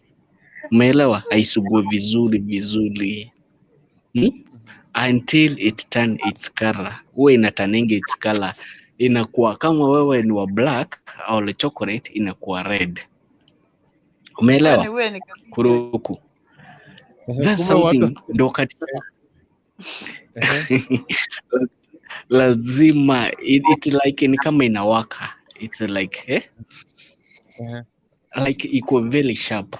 Alafu aingiza kwa mdomo vizuri. Aimumunye kama lollipop. Mdomo. Aimumunye kama lollipop. Umeelewa? Is like aivuruta ndani. Ailambe hapa. Experiment hapa kwa show. Are you doing the experiment? I'm trying to bring watu wengine wamekunywa chai ndio wakalala. Tuendelee. So lazima hapo kwa kichwa ailambe na ulimi. Atoe ulimi kama wanyoka. Unaona venye nyoka ulamba like ailambe vizuri. Ndio. That's to the ladies. Ni kweli? Ladies mwenye kona pamoja na mimi atasema I after. Aya, turudi kwa wanaume. Kwa wanaume tukienda kwa our ladies, to our mamaze, to our queens. To our sweet queens Kuluku unaona ukianza kwa madam upeleko polepole, utreatwa polepole kuluku. Umwanzia kumpiga mju, umpiga kiss vizuri, uteremke kwa kifua chake. Umeelewa? Umejua uzuri wa watu wanakuanga wamejigawanya, kifua chao imejigawanya vizuri sana. Ushike titi vizuri. There's something called nipple. A nipple is something kale ka kitu kanye utoa maziwa pale. You just like you suck it very well. You limpet your lips and your tongue together hapo vizuri sana. Uilambe vizuri, uteremke tena hapa kwa kitovu. Kwa hiyo kitovu kuna kashimo kadogo wako hapo ndani. Ulambe hapo, ulambe, uteremke tena very straight ufikie hapa karibu na nywele zake. Umeelewa? Uteremke tena vizuri sana ufikie hapo. Kuko na kitu something called electronics. There's something ako kakatunda kako hapo kadogo. Ukasugue vizuri. You make sure it stand. Domo na meno na ulimi na kwanza usugua na mkono kwanza. Is like ni kama anataka kuwet. Umeelewa? Ukifikia hapo chini urudi sasa usugue. Kama wewe uko na ndevu, kama ni mwanaume mwenye uko na ndevu, upitishe ndevu zako hapo. Usugue kidogo na kindevu hichi cha kenye kiko na ndevu Usugue polepole, urudi hapo. Itakuwa already imesha develop, imesimama kidogo. There's something that electronics. Unaelewa? Ikisimama kidogo uilambe na urimi. Umeelewa? Ukilamba na urimi, umake sure miguu amekuwekelea to the shoulders. Kwa shoulder vizuri. Na hizo mikono zako ziko wapi? Hapo juu ya matiti. Imeshikilia nipples. Zinaitwa tunda ishikilie zile tunda mbili. The moment kichwa yako iko pale chini katikati ya miguu. I'm telling you, ukitoka hapo hakuna kitu yote atakuwa amekata. He'll definitely dying on you. Hata akiwa pale popote. My friend, I'm telling you the truth. Hawezi kukusahau. Thank you so much. Harrison. Yes. Kiri hapo swali atakuja kwa wengi. Kama Mama Chief General amekuja. Wacha niete Mama Chief General. Thank you. hata tu hivi nitafute I'm welcoming her to the party. Mama Chifu General. Sawangu. Karibu sana, ongea na wasichana. Karibu sana. Mimi nimenyamaza. Mimi nimeangalia hivi venye wasichana wanasema ni kama wanatapika. Tabia mbaya. Thank you, mommy. Thank you, mommy. Let me tell Thank you, mommy. Wacha kuolewa na takataka yoyote, wacha kuolewa na mtu yeyote. Olewa na mtu mwenye utaramba kila mahali. Ikiwezekana mpaka show Thank you, ya mommy. kwenda show. Na Thank you. I love you. I love you so much. I love you. I love you. Let me tell you girl. Watu hapa nje wananuliwa maprot sababu ya kunyonya hiyo kitu, imagine. Thank you. Thank you. Mpaka hata V8 unapata mtu anaendesha V8 juu. Yeah? Mtu anapeleka Mpaka Jibojet. vacation sababu ya kunyonya hiyo kitu. It's just a simple thing. Thank you. Mpaka mtu anapelekwa Dubai because of that thing. So these ladies wanasema nitatapika bla. Learn something from this show. Nyonya bwana yako. Wacha kuolewa na takataka. Olewa na mtu mwenye unapenda. Ukipenda mtu unafanya anything for him. You can die for her. You can do anything for your guy. Ni maneno na wanaume tio kungurukutu mwa bibi yako atoke nje anyonyu alambwe hiyo kitu vizuri, hiyo malawe itingizwe clitoris. Asquit. Aizi akakuja kwako nakwambia I'm tired. Are you getting me? Thank you. So, stop this your madness eti uwezi nyonya bwana yako. Bwana yako mnyonye kabisa. Kwanza kitu ya kwanza usafi. Ogeni, nyoa nywele, nyoa hizo mafuti zote, Karura Forest nyoa kabisa. Oga vizuri, kwa watu wasafi, nyonyanya kila mahali, mwili mzima, make memories with your man. Yes. Make memories. Thank you. Hata wakati anatoroka, hata mkikosana ukienda anarudi anasema hapana, wacha nienda nipiga magoti chini arudi sababu wewe ndio unamuweza. Do you know kwa nini wanaume wengi wanashinda wakirudi kwa ma-ex? Unadhani ni nini? Good service, anapewa service mzuri. Ananyonywa mchuruzi. Mjerusi wa mama mjerusi. Nyonyeni mchuruzi. Wacha kutufanya hapa wanaume. Thank you, mommy. Thank you, mommy. Siwezi fanya sisi nini? Lamba bibi yako. Sababu wewe ndio ulimuoa. Hatukukwambia uoe mwanamke mchafu. Yes, hatukukwambia uoe mwanamke mchafu.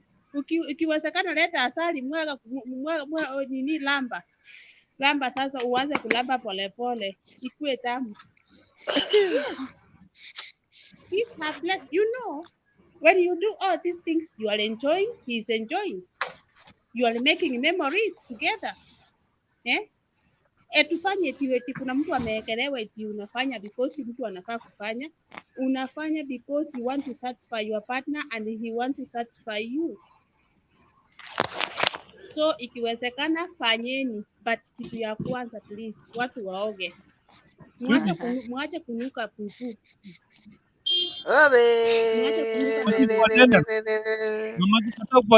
Mama Chifu nataka kupatia nafasi. Uanze kueleza wao wasichana ama wanawake. Wakati mwanaume anakuwa anafanya vile Harrison alisema, yeye anafaa kufanya nini? Anafaa kutulia tu hivi amenyosha miguu, wacha, unanisumbua. Okay, anafaa kupieka wazi nafasi. Mama Chifu General. Venye unajifanyanga mtakatifu.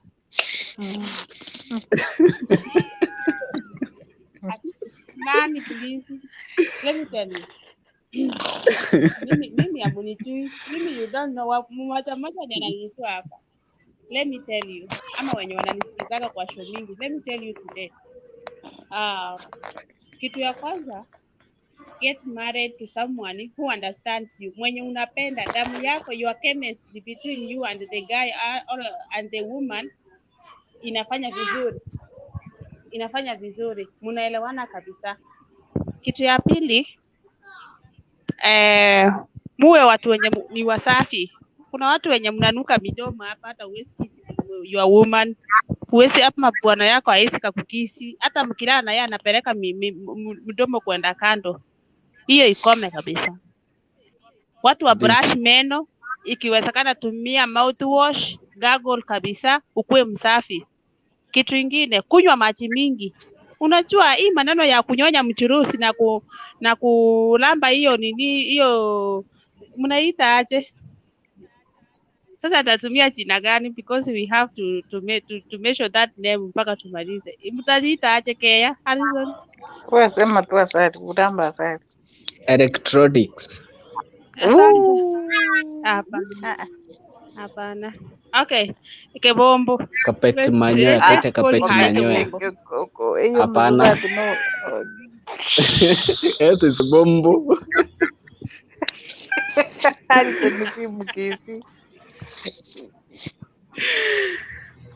Mnanielewa? Sasa munyoe kebombo, mkunywe maji wanawake. Ngoja. What is kebombo mama? Kebombo ni hiyo. What is kebombo? Ni kuma, ni kuma. Thank you mami, nimeshika sasa, hata ukitumia kebombo nimeshika, I'm fine. So, tuendelee. Tuende kasi. Sasa mwanamke na bwana yako mmeoana, watu wenye mnaelewana, mko na usafi, sana sana usafi wa mdomo lazima, usafi wa kunyoa mafudizo nywele lazima munyoe voya nyoa yote. Alafu kitu ingine, kweni wasafi. Mwanamke look for nini, angalia bwana yako makucha amekata amezikata, siko sawa, because kuna wanaume wengine wanatumia vidole pia kufanya nini, anakufinger fuck. Are you getting me? Yes, so yes. Take care of your health. Kata hizo makucha, si sharpen vizuri, sikuwe smart, sikuwe zenye akiingisha nani na kutoa damu. Kitu ya pili, kunywa, wanawake kunyweni matunda, kula matunda, kunywa maji mingi, fruits, kunywa yogurt, kunywa nini sana sana pineapples. Hiyo sasa itafanya nini, mwili yako ifresh out toxins, and then hata mkifanya hiyo tuatua, you just smell nice because your body is fresh. Kitu ya pili na ni muhimu sana, ukiwa na bwana yako unajua wanaume wanakuanga ready sana, haraka sana wanakuanga ready. So wewe, what you do when he is ready, start with him. Yes, start with him, ama kuanzia, ita depend kwenye mumeagree. Unanielewa?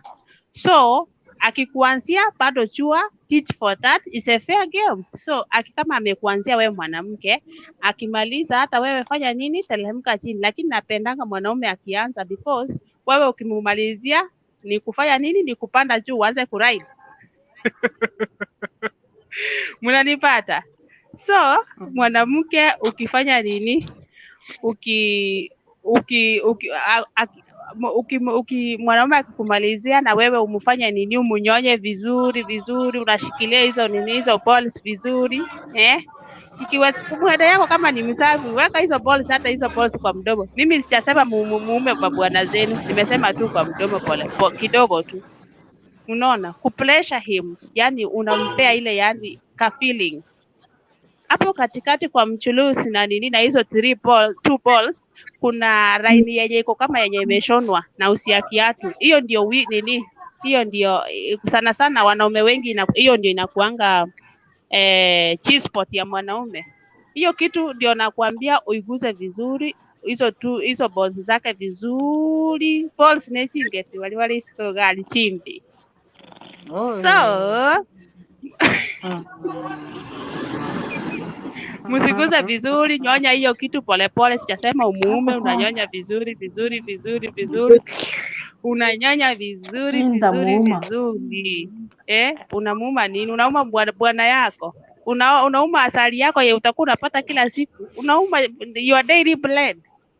Aje sasa mimi nitolewa na mwenye apendi hiyo kitu, kuramba na kuramba. Unajua nini? Saa hizi wacha nikuambie Derry. Saa hizi watu wamechanuka saa hizi. Unaweza dhani umeacha maybe boyfriend yako Kenya, saa hizi analambwa sawa sawa, alafu ukitoka hapa kama umulambi Ai, hata kuambia kitu, ataenda kupata hiyo pressure nje. Yes, that's why unapata wewe siende unakula sukuma aniache, sipasi wanawake aniache. akuache ache, because wewe ni mama watoto, wewe utaendelea tu kupewa nini, kifo cha mende, alafu yeye akiendelea kunyonywa huko nje, akinunulia watu maplot akiwanunulia magari because of something small yenye ungetoka huko umalize hiyo kitu. So wacha kusema eti uwezi nyonya bwana. Wacha kuolewa na takataka. Olewa na mtu mwenye damu yako inakubali na mpenda. Unaweza fanya anything, let me tell you. Because leo si siku ya sex, tulikuwa tunaongea juu ya kulambana. Mimi naweza conclude nikisema, because I have somewhere to go, naweza conclude nikisema lambaneni tafadhali. Yes, marry somebody who mwenye muna kuanga maraya. Unajua mwanamke unafaa kuwa maraya mkiwa na bwana yako. Unadhani unakuwa maraya aje? You just suck him everywhere. Suck that thing. That mchulozi, shikilia vizuri hiyo microphone, ongea nayo. Hallelujah. Amen. Hey. Sasa anakwambia Anavaa amen. kununuliwa soda. Mama Chief wa General. Wah. Hey. Wine nipate hapo glasi moja. Wine nipate Mama Chief wa Mama General. General, kuku pewa mara moja kwa bili yangu. Sawa? Asante, nakula hiyo kuku. Thank you so much. Uliza haraka, nimetafutwa inbox. Nasema kuna mtu atakuuliza swali. Sijui kama before nilete Geti na Faith Makworo. Nani kuna swali kwa Mama Chief wa General?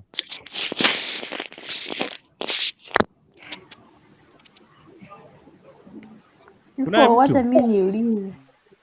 Sasa niulizie. Yes. Hivyo Jennifer, ni lazima turambe hiyo kitu? Okay.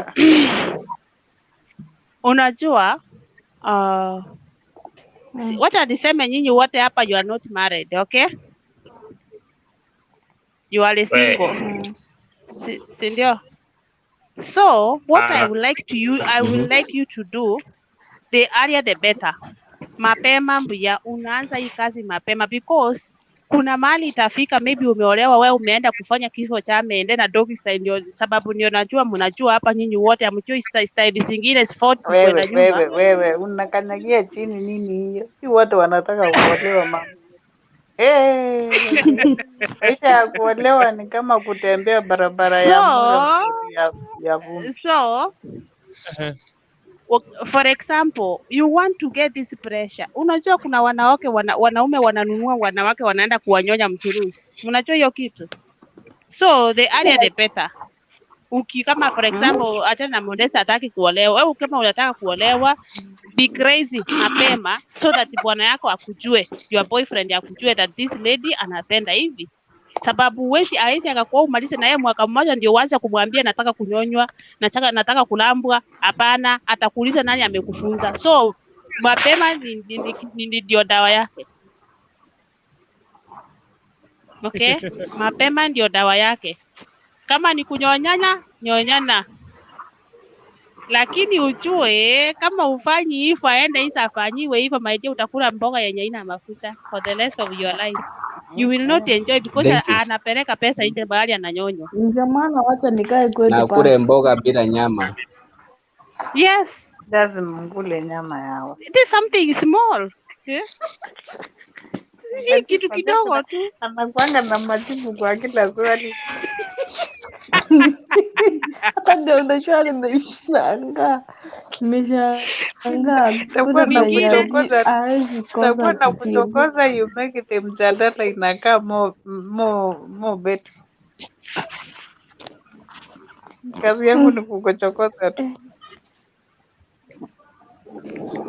So, wacha vivi niende, ninaweza rudi. Mnatoka huku saa 8 ama saa ngapi?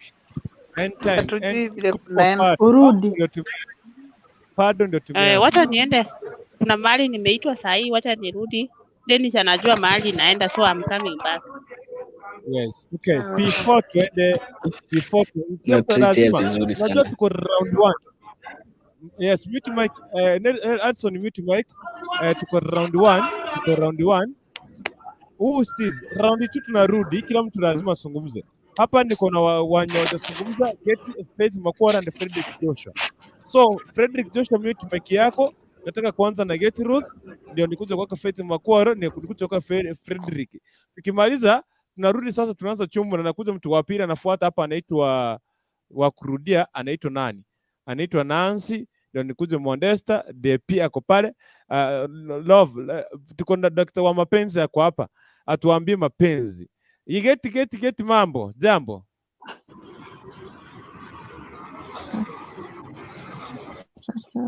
Debi, mbona unaanza kunichekelea badala waje nisalimie watu kwanza?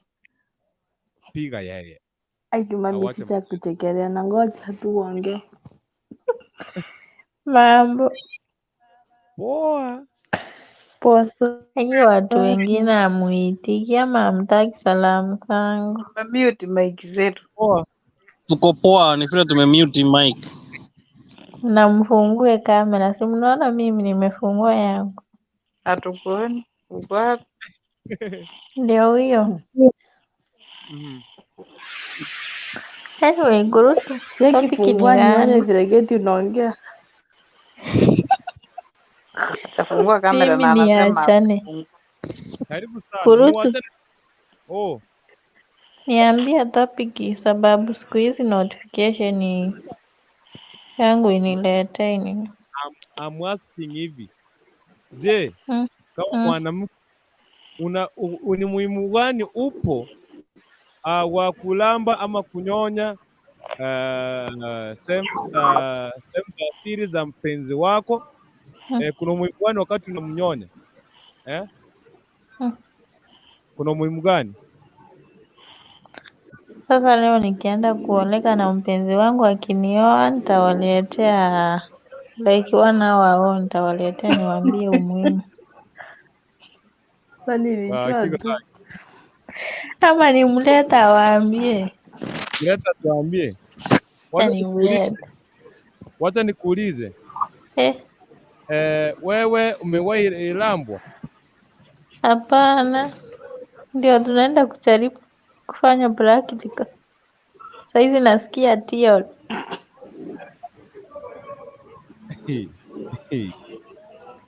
Umewahi sikia mtu akisema? Si huku ndio nimesikia, sasa ndio nimesema wacha tuende kufanya practical. Tulete umuhimu. Mtu akikwambia njoo nilamba hapa chini, utamlamba, utanyonya hiyo kitu? Narudi, wacha nijaribu.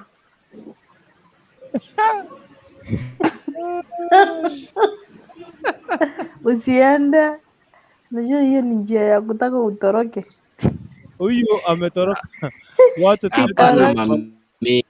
Usijaribu wewe, ukijaribu lamba kama umejitorea, utasikia vinyo, utasikia. Sasa nimesema naenda sababu sijaifanya, I swear sijaifanya hivyo. Sasa nimesema wacha niende kufanya practical leo. Alafu like 1 hour. Fanya practical.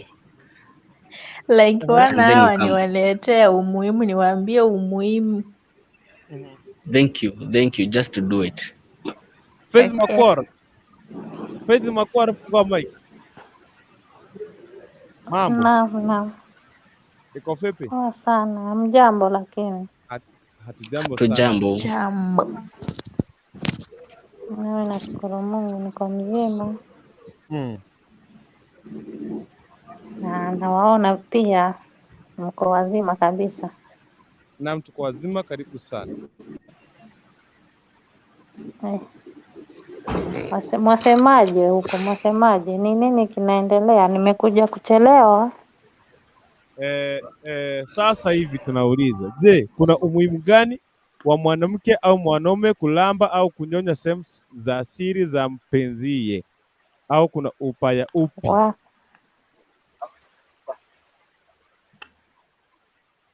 Gai. Siao ni makubwa sana. Hizi vitu ziko si watu wanafanya? Wajua kitu cha kwanza, hizi vitu vimeletwa kutoka uzunguni. Alafu vizazi vya sasa vimepanjukia hizi vitu, vimekuwa expert kana kwamba wao ndio wamevijua zaidi. Na hizi vitu vimeharibu marriage nyingi sana. Lakini kusema kweli, tunapoingia katika maandiko hizi vitu havifai, manake ni kama huwa mimi naonanga ni kama ni end time. Maana zina vituko nyingi pale ndani ambapo kwa kweli huwezi mwanadamu ambaye ameokoka hawezi akafanya, lakini kwa sababu ukiwa katika kimwili alafu na ule ambaye umekutana naye anakufanyisha vituko kama hizo.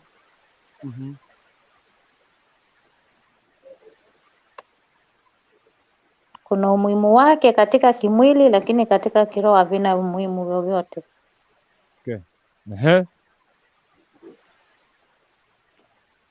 Kwa nini ninasema hivyo? Unaona sasa mkianza kurambana, mnarambana, unaona anaanza kufanya mambo mengine ambayo hayastahili kama ushoga. Hizi vitu ndio huwa zinaletanga tamaa ya ushoga, na tukijua ya kwamba tunajua kweli ushoga si kitu ambacho kinafurahisha. Kwa hivyo mimi huwa nasema ni watu wa tuachie nani peke yake. Tuachie Faith Makwora peke yake, alafu kifikia utafungua mic yako. Yes, tuendelee Faith. Nimeona ndoa nyingi zinafunjika kwa sababu ya hizi vitu. Alafu wajua wale wanaofunja ndoa ni wale wanaotamani pesa, hata si eti wanakutaka wewe, wanataka wakufanyie hizi vyote, wakurambe, wakufanyie nini ili wakudondoe pesa na uharibu ndoa yako tu.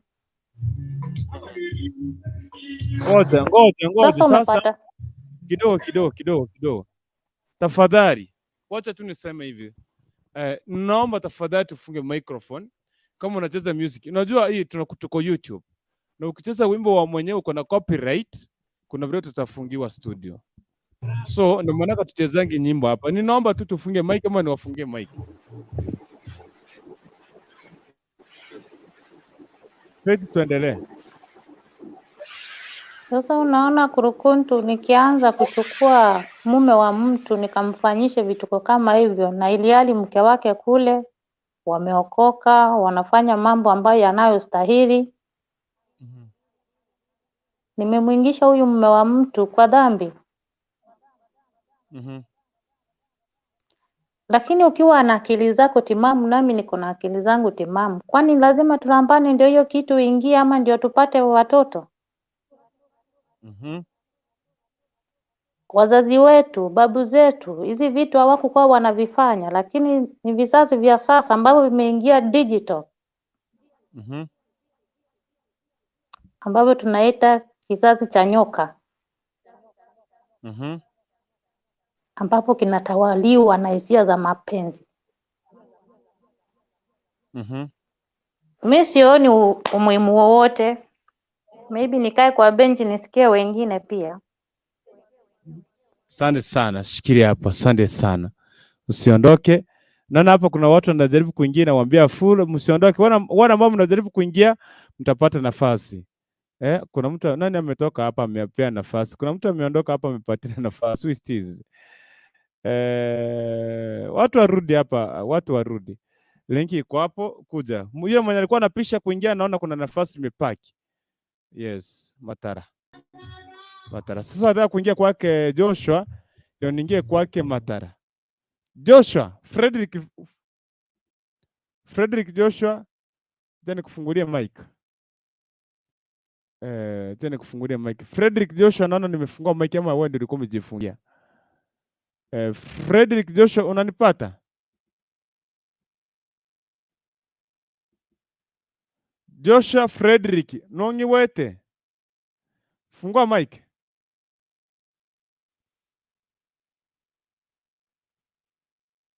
Frederick, unmute your mic.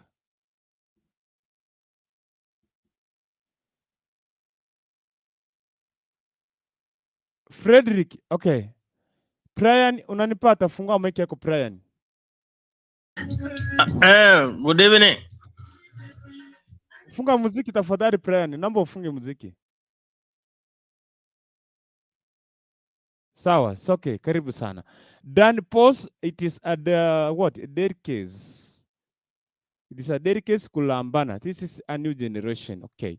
Karibu sana Brian. Unanipata Brian? Hey, good morning. Good morning. Hey, I can say, do you know? Ai, network. Kai tata. Unanipata? Freddy.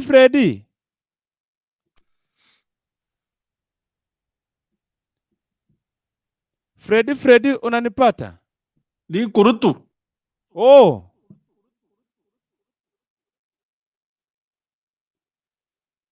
Are you getting me?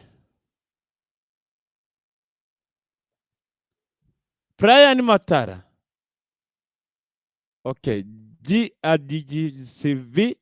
I'll get to the masema kwamba hai kurutu mashabiki wote wa Kisi Hot TV. GLDGCV7 anasema kwamba niko hapa hata mimi, karibu sana. Penina UAE inakuwa na pare.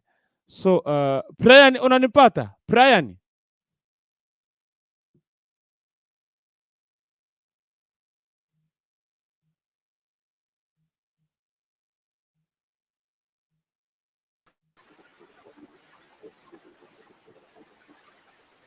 Brian, unanipata? Right, asante sana. Frederick Joshua, unanipata? Freddy. Mambo.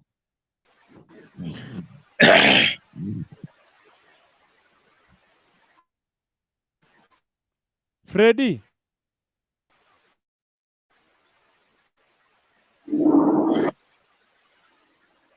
Freddy. Yes.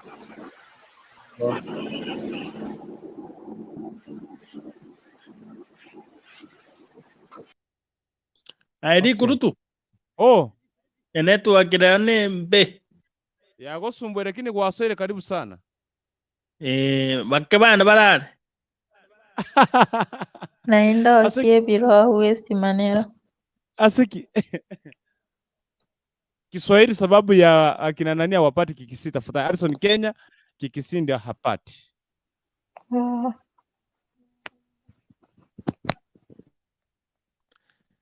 Wote baiga. Kiswahili. Anasema wengine waenda wadale ndio network ikubali bwana. Yako ndiko na shida. Sijini pande juu ya mlima lakini nimefika. Karibu sana. Brian. Addison. Ya Brian. Ndio nimeamuka mkubwa.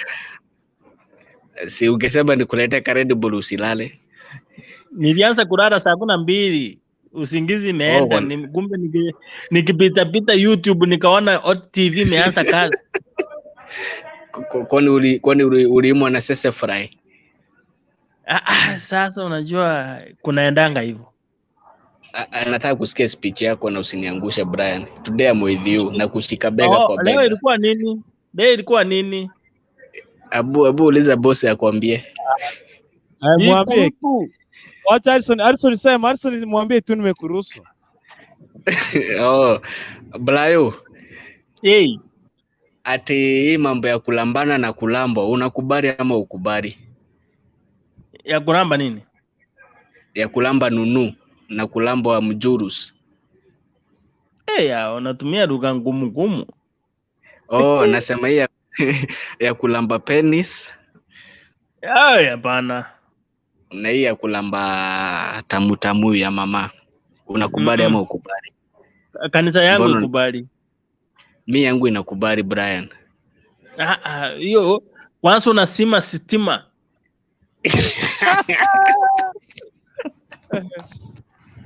Brian. Ama namna gani? Mimi nakubali. Unajua mimi Brian nasema nini? Akisha stima waziwazi, uone mzigo yenye mama amebeba, na yeye mama aone mzigo yako, uone usafi yake, na yeye aone usafi yako. Hakuna usafi pande ile bwana. Harrison, hebu fungua kamera tuone vile unaongea kwanza. Faith Makoro. Mimi mama niko nje mimi. Niambie. Simu iko na right. Stima imeenda lakini wacha tuweke. Simu iko na right, so washa lights. Sasa. Aya. Ndio. Yes, Harrison, ni wewe hujawasha. Mimi. Ni kurutu. Acha nikuashia light hapa nje mama. Mimi niko nje ya network. Faith. Okay. Faith. Sasa mimi niko nje. Bana mnakurambwa. Hiyo ni mbaya. I find Faith. Harrison. Yes. Harrison. Yes. Kurambana na kurambwa. Kwanza asungumze. Patia nafasi kwanza Brian asungumze tafadhali. So ulikuwa unasema aje hii ya kuramba na kurambwa? Wote nikwambie mchana unasema hivi. Kuna hiki unapata mwanaume mwanamke anakuambia mimi kabla tujashiriki ngono lazima unilambe pale chini. Corona. Alafu ndio tuendelee na safari. Kama kuna bibi yako na lazima uninyonye. Hii kitu yangu lazima unyonye kabisa, unyonye. Alafu ndio tufanye nini? Ndio tuendelee na safari. Nakuuliza. Wewe unakubaliana nayo? Mbona? Sikubaliani kwa sababu utamaduni wangu ikubali. Kwa sababu pia unajua si vizuri. Hata Biblia ikubali. Kuramba ama kurambwa. Okay, kuna wenye wanapenda lakini hiyo ni mapenzi kizunguzungu ambayo si mzuri. Kwani bibi yako kukupikia ukuru ushipe badala ya kuramba.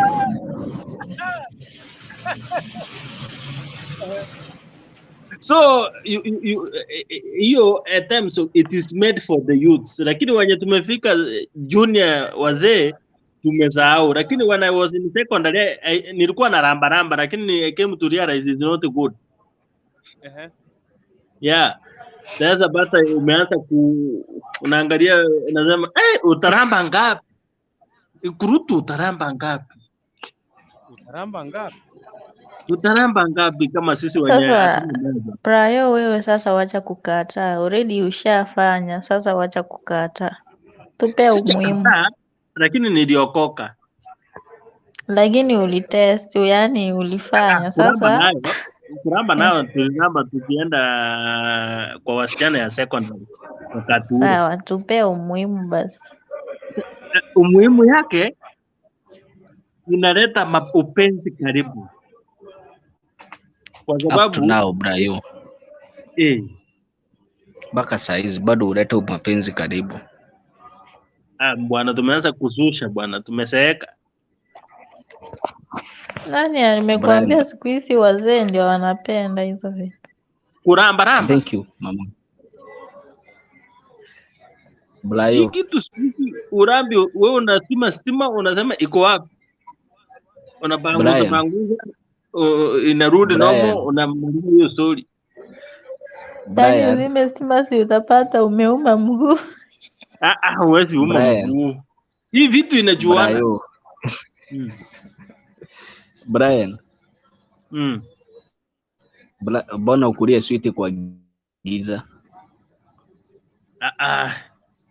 Kwa nini iliwekwa hivyo? Bwana usiwache stima mpaka asubuhi. Toke ninaenda alafu utapata umekula hiyo switi umekula na ikala na umetafuna hadi karatasi umemeza. Lakini ukiwa hata kuagiza unajua tu switi huwezi kuwa chungu. Kurutu. Mimi napinga na ninapinga kwa sababu I'm learning from experience. I know this thing is not good. hata itaweza kuharibu mdomo. Imagine Brian, unaacha kuramba sufuria ya uchi, unaacha kuramba sufuria ya chai, unaenda kuramba kuramba sufuria ya mboga, unaacha kuramba sufuria ya ugali, unawacha kulamba ataweza hata kukotolea asali kwa na mdomo. lollipop. Ataweza kukotolea kwa mdomo.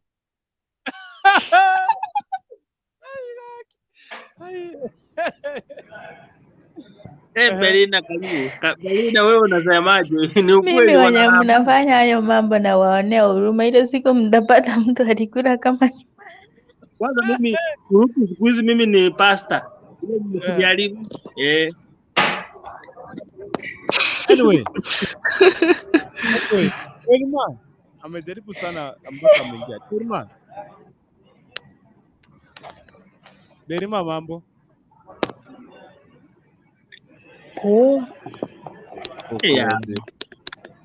Pema leta namba. Alafu karanga ripoti iria noyo ndakwete Ruto.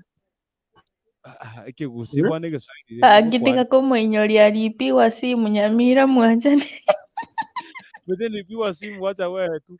Anaitwa Felix Omondi. Hizi vitu vya kulambana na madoido tu pati, kusema ukweli zimeharibu ndoa nyingi sana. Afadhali unyonge matiti kuliko hizo zingine. Enyewe.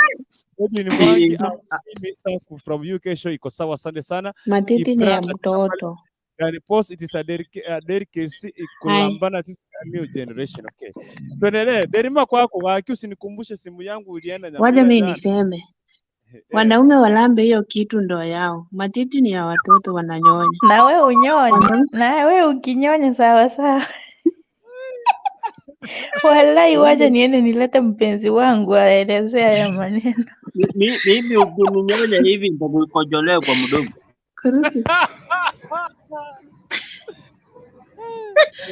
Unajua vile inakuanga moto moto. Kurutu. Mimi mwanaume kama hata ninyonya hakuna kitu ananifanyia hapo. Aninyonya kwani. Alafu asinyonye matiti, juu matiti ni ya mtoto. Ungetapika. Mpande hiyo siku mtu amekula. Nifanye niache kukatia. Kurutu wewe kweli. Kurutu ndio alienda kufanya practical, sasa alikuwa anasema hakuna network, sasa amerudi. Ameramba. Si niliambia Kurutu naenda kupeana. Kurutu. Kwani hujamaliza kutapika? Unatapika nini? Unajua hiyo kitu ni tamu wewe hata kuliko ugali. Kwanza na test aje bwana mdomo. Mwanaume alambe hiyo kitu yake. Alafu asinyonye matiti ya mtoto. Hapo hapana. Anyonye hapo. Mbona Mungu akapeana ya kurambana alafu unaanza kuramba? Lakini mimi sitanyonya hiyo yake juu itakuwa imenyonya na watu wengi. Kurutu. Wewe niache, utaweza utake yeye anyonye yako, lakini wewe utaki kulamba yake. Yake sitakuwa imenyonywa. Kila kiuno cha mwili ya mtu ni atatapika. Mdomo haiwezi tumika kuramba huko chini. Kuna kitu ya kuramba. Jina bongo men. Mimi ni taramba. Brian, si ni afadhali ucheze na vidole kuliko ulimi. Usomeke. Edwin Mwangi anasema kwamba it is my first time in Kisi Hot TV show, iko sawa. These things is sweet. Mr. Me from UK inawakilisha. Karibu sana Edwin Mwangi. Hapo ama tuambie wazungu wanafanyaje huko, wanaramba. Utalamba. Hivi. Roni Delma atalamba, mwachane tu. Sasa imebidi mumeniambia, sasa nitaanza, wacha niende nifanye practical. Chui ni tio. Cha niende nijaribu practical nione. Uje ifanya. Kuja turambane. Oho. Wacha nitafute ndizi nilambe basi.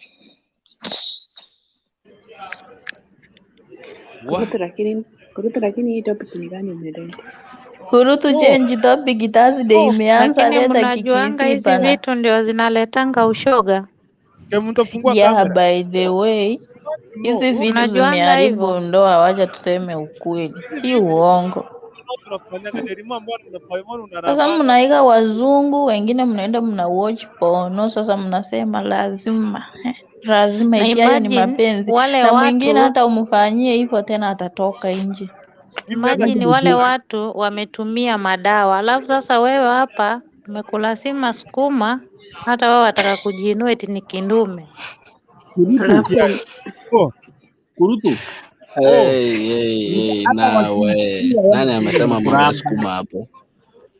Sasa wale watu wanatumia madawa. Sikizeni, hello.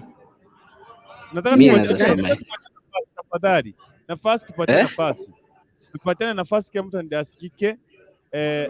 Njetenda kwa na kupatia nafasi. Anasema kwamba geti usidanganywe, utapewa mabere maruranu. Umeweza kitenda. yogurt.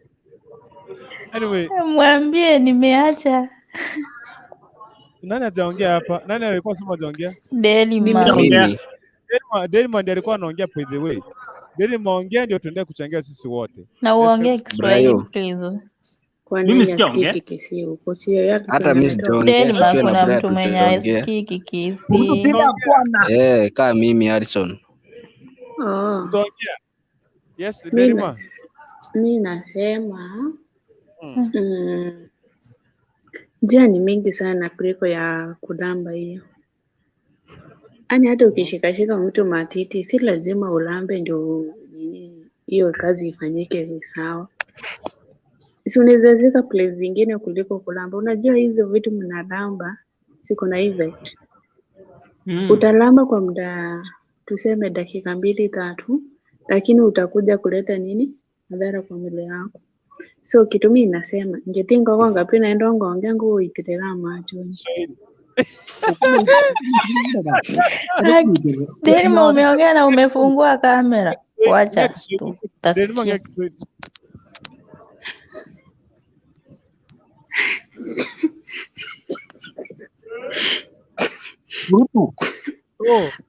Ambia watu waache kurambana. Utaweza pata kisonono kwa mdomo wewe. Nyinyi sema hivyo utapata ile siku mtu tumbo imemharibikia. Kwanza hiyo kitu inakuanga kama chumvi. Ulichote kama ni chumvi. Ulichote kama ni chumvi. Ndio maana watu wanakunywa pombe wengi ndio wanarambaramba, ndio hiyo sauti ya chumvi isipatikane. So pombe na take position.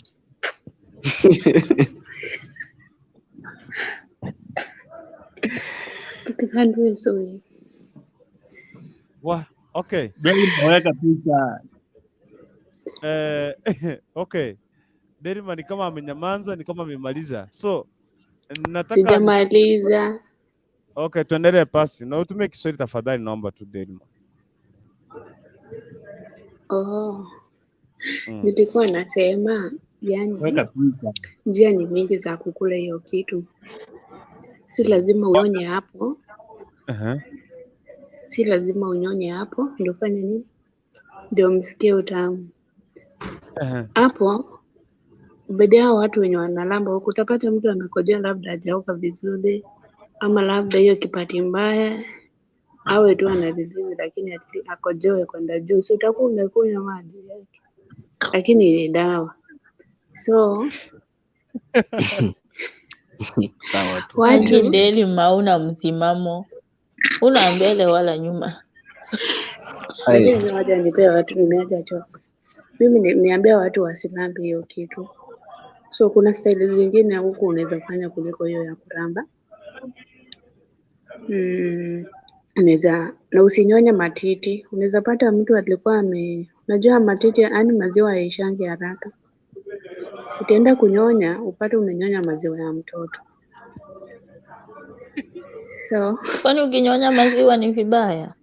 Style si bado nakupea protein. Kwani waenda unyonye. So njenda Delima. Wata hiyo ni dawa ya ulcers. Thank you so much Brayo. Kitu cha kwanza kwa mwanaume matiti.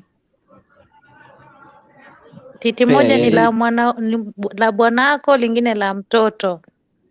Mpe ashike, anyonye. By the way, hizo ndio njia za kufanya tendo la ndoa. Faith nimekubaliana. Wallahi mimi mtu hawezi ninyonya matiti yangu. No wonder mtoto hawapendi kitu moja. Nyonya moja. Ndio maana wanakutoroka. Wallahi ngetengo mwapi. Faith. Hapo nimekubaliana na wewe. Unajua watoto wanapenda titi moja, ile nyingine hawapendi, kumbe ni ya mzee. Wanangi ile titi nyingine mtoto wewe, Brian, wanangi mtoto akishika titi moja alafu nyingine ananyonya, anawachanga mzee hiyo nyingine. Anasema hii ni ya dadi. Wacha dadi agoje kunyonya jioni. Wanangi anapendanga sana ya left na kuachia right. Kabisa. Unaenda kumweka pande hii nyonya hapa inamwagika. Hataki. Sema bwana kwa babangu.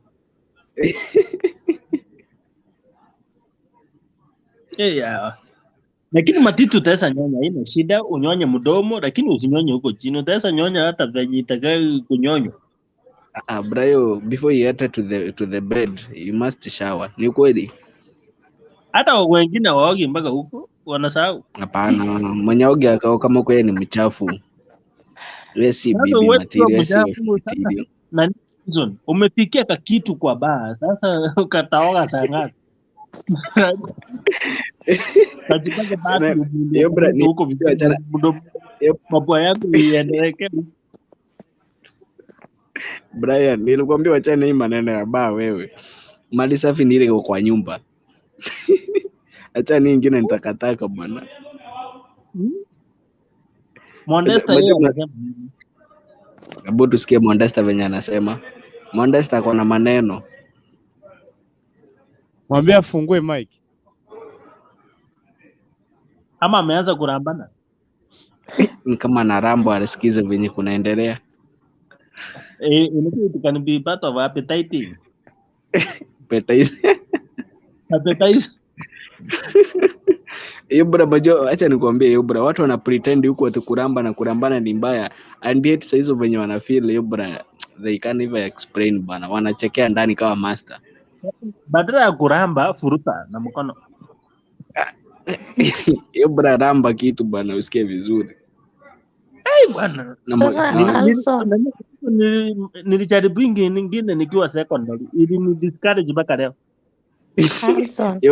Yes. Sasa tuseme wewe unaona sasa kama hapa hivi umekutana na hii maneno, umesikia kuna kulambana, si ndio? Ukaende kule kwa nyumba ama ukapata msichana wa watu pale mkaoana, ukaanza kumwambia mambo na kulambana na yeye mwenyewe ajui hiyo kulambana. Si mtakosana? Utamweka kazi na njama ndani tu. Okay, the first issue thing. Pia hata ukienda shule huko unajua kitu yoyote, ni ukweli? Na before yote mwalimu akontrodizie A inaitwa A na B inaitwa B. Lazima akucholee, si ndio kweli? So wakati yoyote umepatana msichana, wakati yoyote umepatana mwanamume, ni kweli? You must sit down, mudiscuss maneno, muongee 1 2 3, unapenda hivi, unatakanga hivi, mimi nataka kutritiwa hivi, si ni kweli? So ikifikia hata niyo maneno yote ya kulambana, it must take a process mpaka mfikie hapo. So mimi wakati wa kulamba na kulambanwa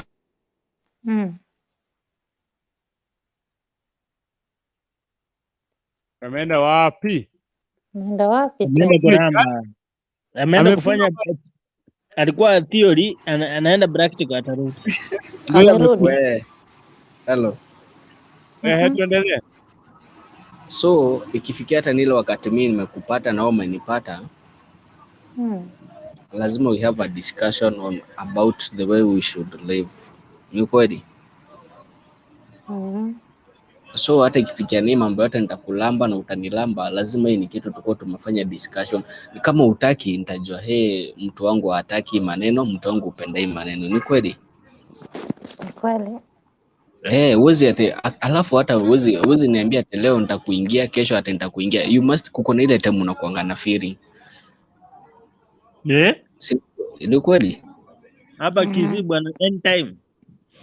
Hapana. Na wewe Feeling wacha tuko nayo. kuharibia anytime hiyo ni Wagisita. yako. Nini You China? must kuko na ile time you have a feeling na kuna ile time you don't have a feeling. Hata mwanaume kuna time anakuanga hana feeling. Yeah. Kabisa. Trust me. Wakati uko na malaria ama nini? Kuko na wakati mwanaume hata anakuanga na feeling. Unashindwa huyu mtu anakushika Maybe na Harrison kuitisha nini? yeye ni Mluya. I'm not Mluya, ama Kikuyan. Tunaelewa nyinyi, unajua mnakula mkimo, hii haina feeling kila saa. Lakini hapa mandisi hapa feeling iko 24/7 my friend. Turega ginya githeri. Hata ikiwa saa 7. Alison. Hata mkiwa lunch unamwambia tukishiba tuende bande hii. Niko Ebu Brian kidogo. Alison, niko na swali hapa kidogo. Yes. Ningependa tuiangalie both side. Yeah, we can. Yes, we can. Ndio tujue hii maneno imeenea upande gani na ni sababu gani. Thank you. Go on.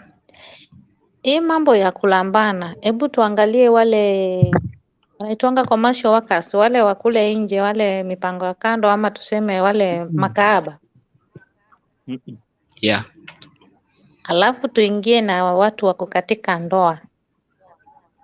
Yes. Hizi vitendo ni wapi vimeenea sana? Okay, moja viko sasa kwa ndoa ama viko kwa... Thank you. Okay, thank you so much kwa hiyo swali. During this time watu wengi hutoka kwa ndoa because they never lack of trust. Si ni kweli? Kama saizi mimi ni mwanaume, si ndio? Nimekuja kwangu kitu tuseme around saa 4 saa 5 za usiku. Ni kweli? Ama hata saa 7. The first issue thing wewe unaniulizanga umetoka kwa umalaya. Ni kweli? Thank you kwa hiyo kunijibu kweli hapo, si ndio? So na mimi kama mwanaume nikienda kukuguza unaniambia nisikuguze, uenda kwa malaya yenye uko nao, si ni kweli? So kama mimi hiyo siku umeninyima haki yangu, na hizo nimetoka kazi usiku kama nimechelewa, mimi naweza kuwa driver wa matatu, ni kweli? Naweza kuwa askari, ni kweli? Ni kweli. Naweza kuwa moja. Yeah, so unanikuta mimi nimeingia kwa nyumba kitu ile saa 7. Wewe kwa kufikiria kwako unaniambia naenda kwa malaya yenye nimetoka huko kwenye niko, si ni kweli? I have that feeling kama mwanaume, kama kiumbe niko na hiyo feeling. So hiyo siku ukininyima, what do you expect me to do kesho? Taramba kwingine. Thank you so much Brian. Have handshake on that. But sasa ujue hivi. Si ni kweli? Ujue hivi. Kama unapenda kwanza. Lakini Alison. Yes. Wajua mtu kwanza kukuambia rudi ulikotoka ni kumaanisha kwamba anakususpect. Na mimi hapa siwezi ambia mtu rudi kwenye umetoka. Kama sija kuangalia mienendo yako. Wajua ile time naweza kupigia simu kama mwanamke na nimpigie bwanangu simu nimuulize mbona leo umechelewa, alafu unizimie simu ama ukatae kuchukua, ama sasa ndio iko kabisa hata ichukuliwe. Okay, before hizo vitu. Thank you. Because acha nikujibia swali mami. Because hiyo maswali yote yenye yote inaweza usikana hapo. It determine the first day. Unajua kitu ya kwanza unafaa understand huyo mtu kazi gani ufanya. Ni kweli? Na wakati mlioona na yeye, unajua uko na zile the first month zake zote ama the first year zake zote, maybe alikuwa anafika nyumbani saa 3, saa 2, saa 4. Umeelewa? Kwanza saa 4 hajawahi chelewa. Ni kweli? So ikifikia another sasa ata alikuwa anafika saa 4, sasa ameanza kufika saa 5, saa 6, saa 7, na ukimuuliza hiyo jambo ama ukimuuliza mbona umechelewa mume wangu hakujibu, there is something else. Hiyo ni kitu kingine, unajua huyu mtu ametoka kwingine. Ni kweli? No, lakini akifika saa zote saa 4 ametoka kazi saa 4 alafu unamnyima haki yake, it means you have a problem. Ni ukweli ama si ukweli? Hata kwenye maji.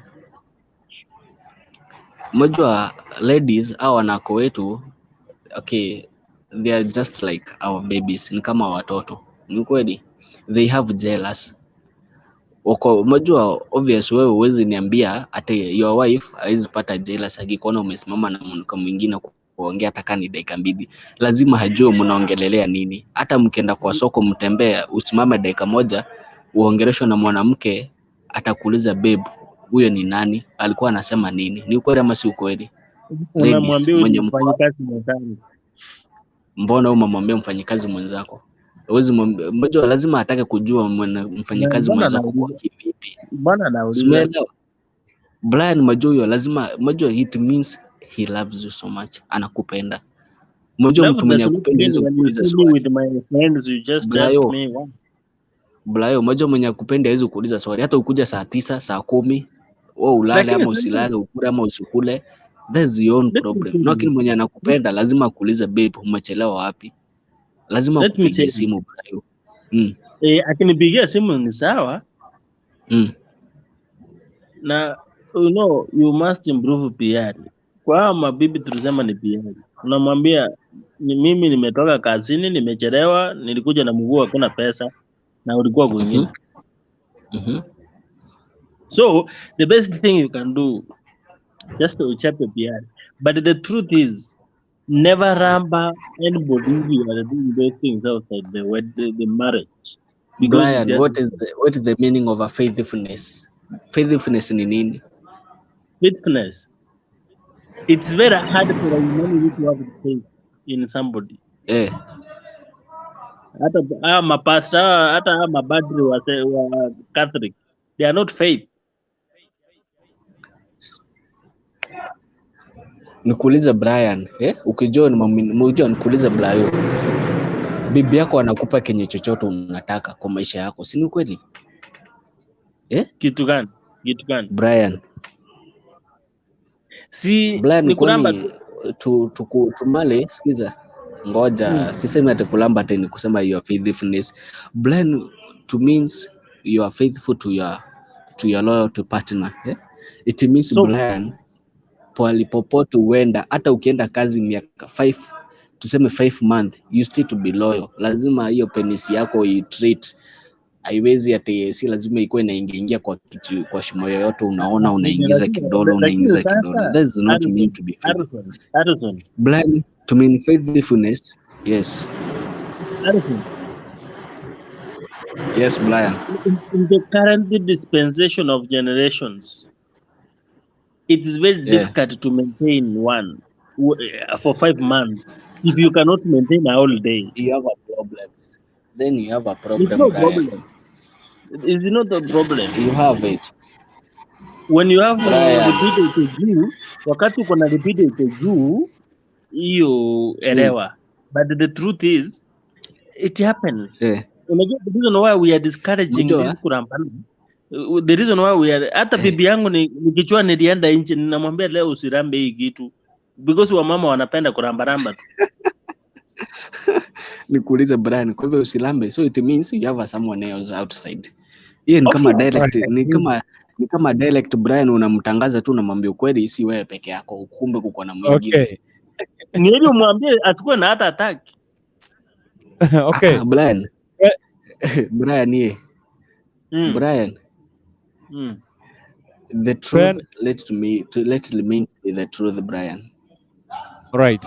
And what I mean to say the truth, to be the truth, be honest to your partner, so that hata akikulamba na umlambe, so that you can feel the taste of the love. Yes. Kurutu kidogo.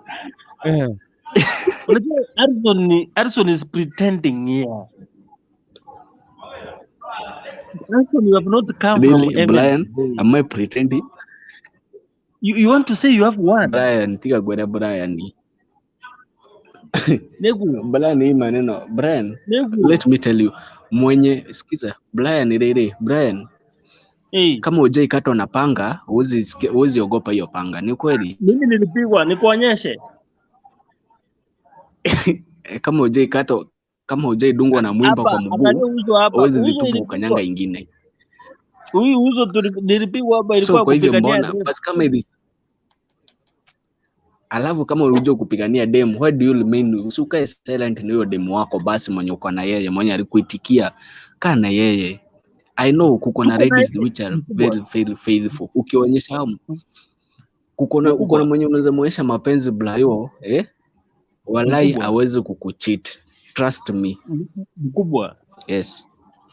We know we have wives and the wives are meant for us.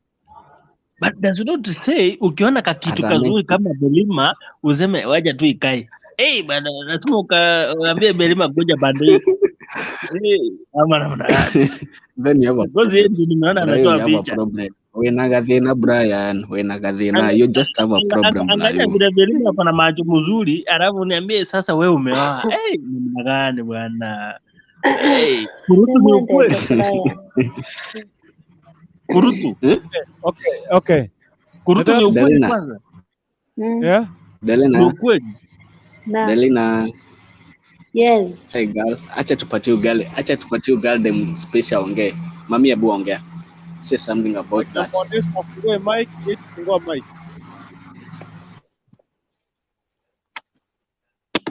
Kurutu ni mwenye weti. Ningo iwete. Si nimesema vitu zilambwe. Ni nini mnakaa kujangia? Tena.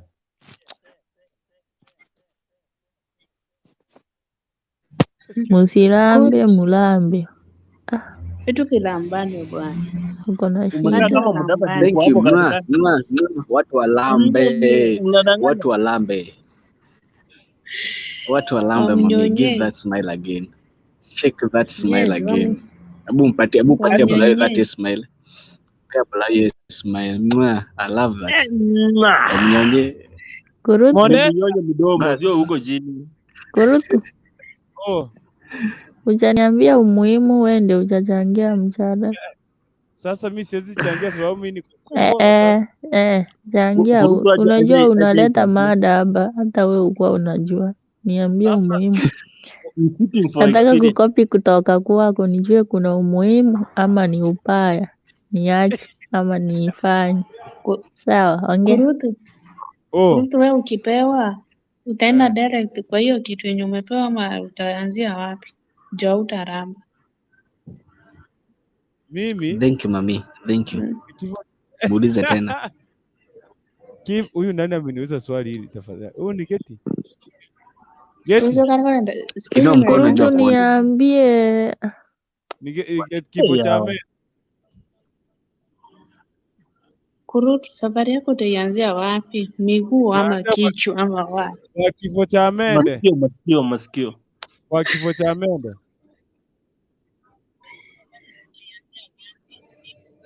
Hivyo kuna umuhimu ama walambane ama wasilambane? Kurutu. Wamnyonye. Kurutu. Wacha Harrison atusamee kidogo. No, hapana, tumia lugha ya Kiswahili. No way, Kurutu, no way. Tumia lugha ya Kiswahili. Kurutu. Nasema unajua hii kitu wanauliza eti unaanzia wapi? Utaweza anzia hata kwa mgongo. Ukiteremka kwa matako ukirudi kwa kichwa. Nisaidie. Arabu unyonye matiti. Tendeze mkono yako na kidole urambe huko na kidole sio mdomo yako.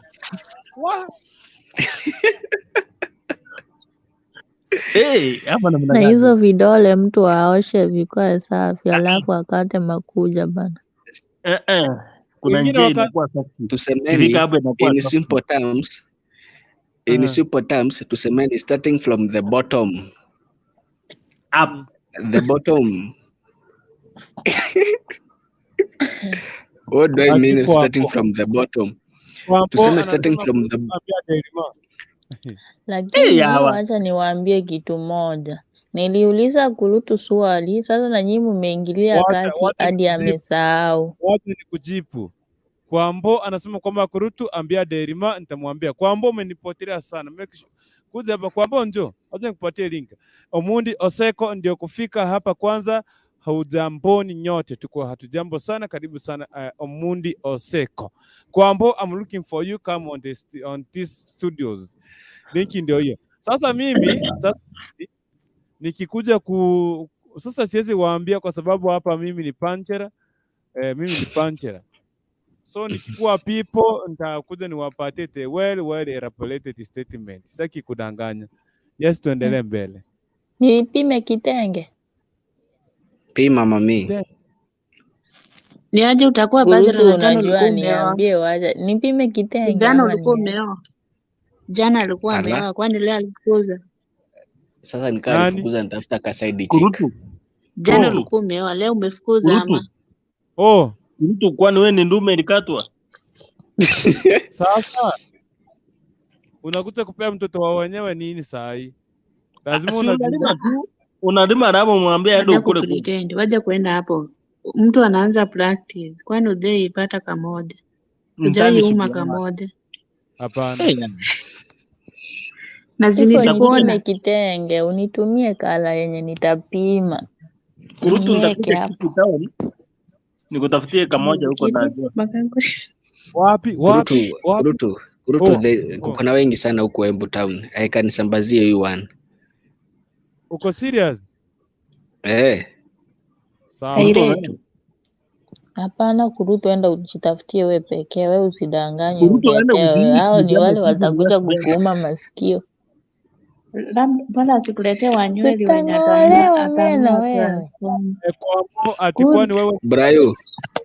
Lakini wewe waulize kitu moja. Unajua lazima tukae serious Kurutu. Unasema kulamba. Ore ndotore usiletee mwenye atanua transformer na ujui kulamba. Unamwaga unga. Freddy anakuja, karibu sana Freddy. Yes. Kwambo kwani wewe ni Fatini? Yes, Kwambo mimi ni Fatini. Yes, Kurutu. Yeah, kwa studio. Njoo hapa. Freddy. Wewe ni wanaume wa kwanza lakini. Mambo? Poa sana, niambie. Niko poa, unaendelea aje? Mimi niko poa kabisa, nimechelewa lakini nasikia watu waacha tu. Wanakuharibu. Hata sijui niseme nini. Mimi hiyo kitu inasikia mnasema hadi kuanzia kwa mgongo. Mimi naogopa. Siku unakuogopa bwana. Siku unapembelezwa unaacha ukiachanga huko, unaambia wewe aende ukaa hivyo. Kwanza ukienda mbangano ndio unakuja unapembeleza na mgongo vizuri.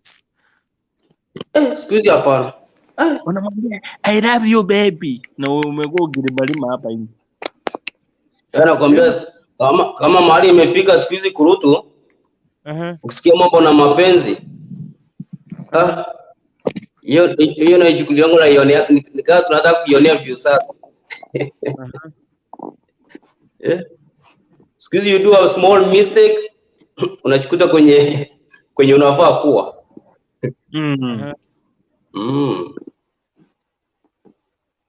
So wanaenda okay. Sasa nataka uongee hapa. Are you supporting Brian Matara? Am I supporting what do you call this man? That is okay. What was the topic? But actually nimechangia kulingana pale nilifikia wakiongea.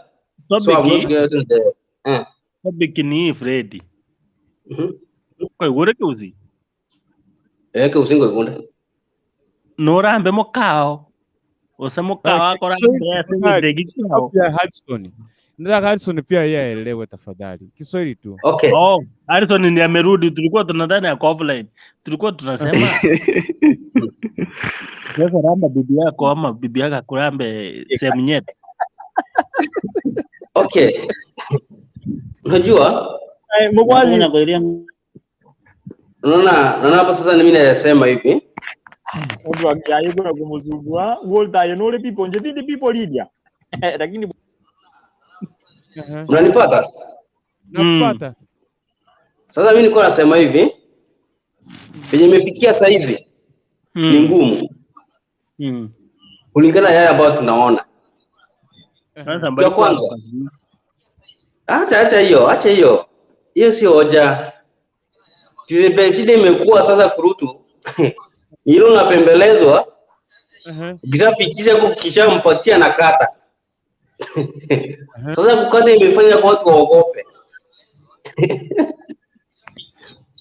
Mimi sasa hapo ndio mimi nakataa. Sasa mimi hapo mimi naikataa.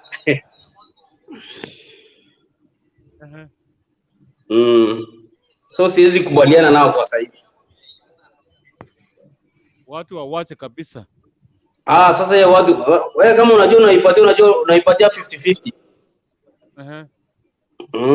Unampatia atoke nayo at your own risk kwa sababu siku hizi hawacheki. Siku hizi hawachekangi nazo bwana. Siku hizi wanasikia jamaa anakata. Ndio yule mwingine yule mwingine alikatwa, alikuwa amepeana mtu anyonye akaenda nayo. Sasa mimi nashindwa unajua kurutu Nyeri na transformer haikuwa inafanya kazi. Ngoja bro. Ndio mama akaona hapo anaenda nayo. Kurutu. Kama stima isapply kwa county ni haja gani ikae hapo? Si ni ikatwe. Unakata unaleta transformer mpya. Kwanza Fred amalize tunaendelea. Mimi nasema hivi. Unajua ingekuwa sema wanafika mahali unasikia wanasema ni toothpick. Unaona? Sasa kama umefika umepata na hii toothpick utosheki nayo. Uachana nayo, tafuta yenye inatosha. Unaona? Ndio mapenzi inaweza kuwa sawa. Kwa sababu kuna mmoja anafit na hiyo toothpick. Lakini sasa siku hizi wanasema ndio mimi nimekupenda na sasa hiyo nilifanya hivi, natoka na wewe ni kwaje ukae hivyo. So mapenzi ya siku hizi ni ngumu sana. Mimi naikataa siku hizi. Kalijinju nyinga mugambi ayawa. Brother ukikula hiyo bro.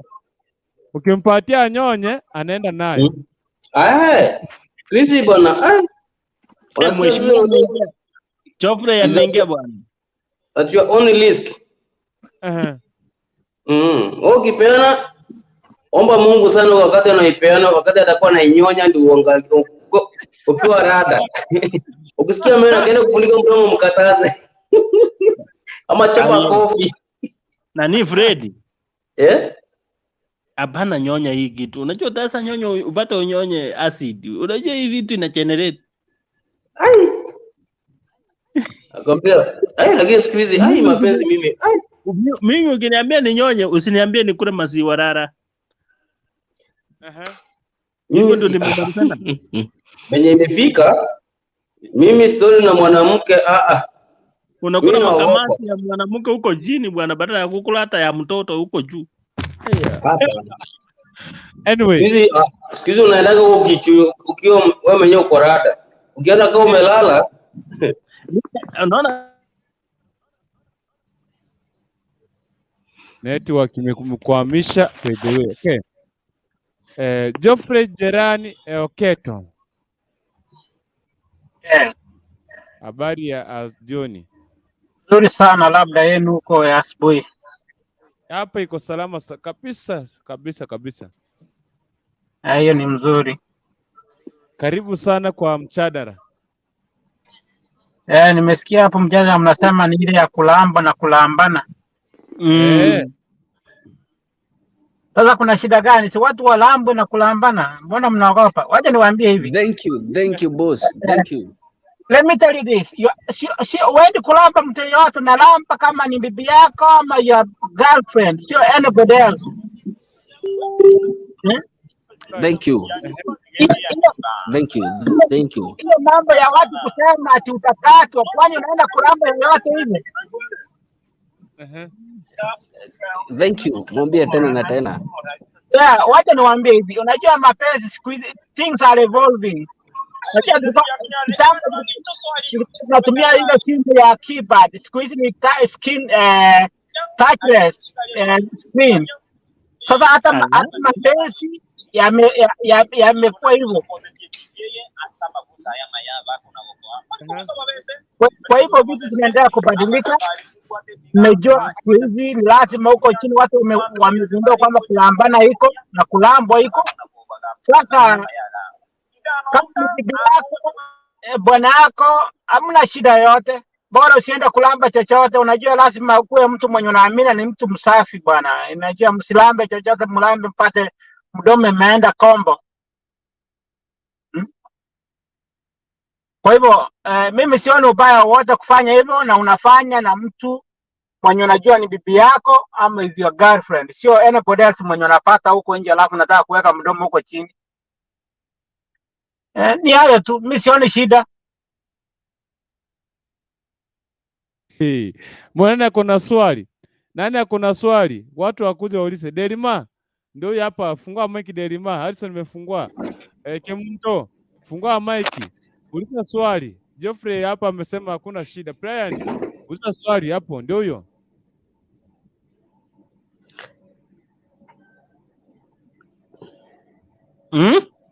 Ndio huyo, uliza swali. Uliza swali Derani, ndio huyo. Uliza swali. Mi kulamba na kulambana mi sioni ikiwa na ubaya wote. As far as venye Geoffrey amesema hapo, mi nimemuunga mkono 100% sure. Mi niko na Geoffrey, kwa hiyo tuandanishe na yeye kabisa. Geoffrey waambie watu warambane na walambe na walambo wenye wana walambe na wamnyonyeshe watafutane, si ndio Geoffrey? Yeah, wacha niwaambie wale wenye mnasema ati wewe lamba hiyo sijui ni chafu, utalambiwa na utachasawa huko nje. Nitakuwa nikimaliza hapa. Alafu Geoffrey anapatana mtu alafu Geoffrey anakipata mtu usiku anamwambia usiniguze. Mimi sisikii vizuri, sio hizo ametoka kulamba ama aje Geoffrey? Yeah, ni hivyo. Unajua watu wamebadilika. Wacha kusema ati wewe lamba bibi yako ama girlfriend wako. Huko nje anasikia kwamba watu ulambanwa, alafu anapata huko mzee amlambe vizuri. Wewe utatorokwa ama utakuwa tu unaingia huko, mtu anakuambia sikii vizuri, niko mgonjwa, kumbe kuna mtu analamba huko nje.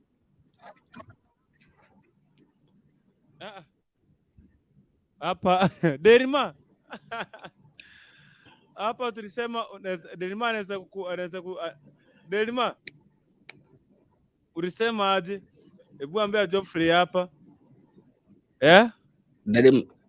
Derima mwambie afungue mic.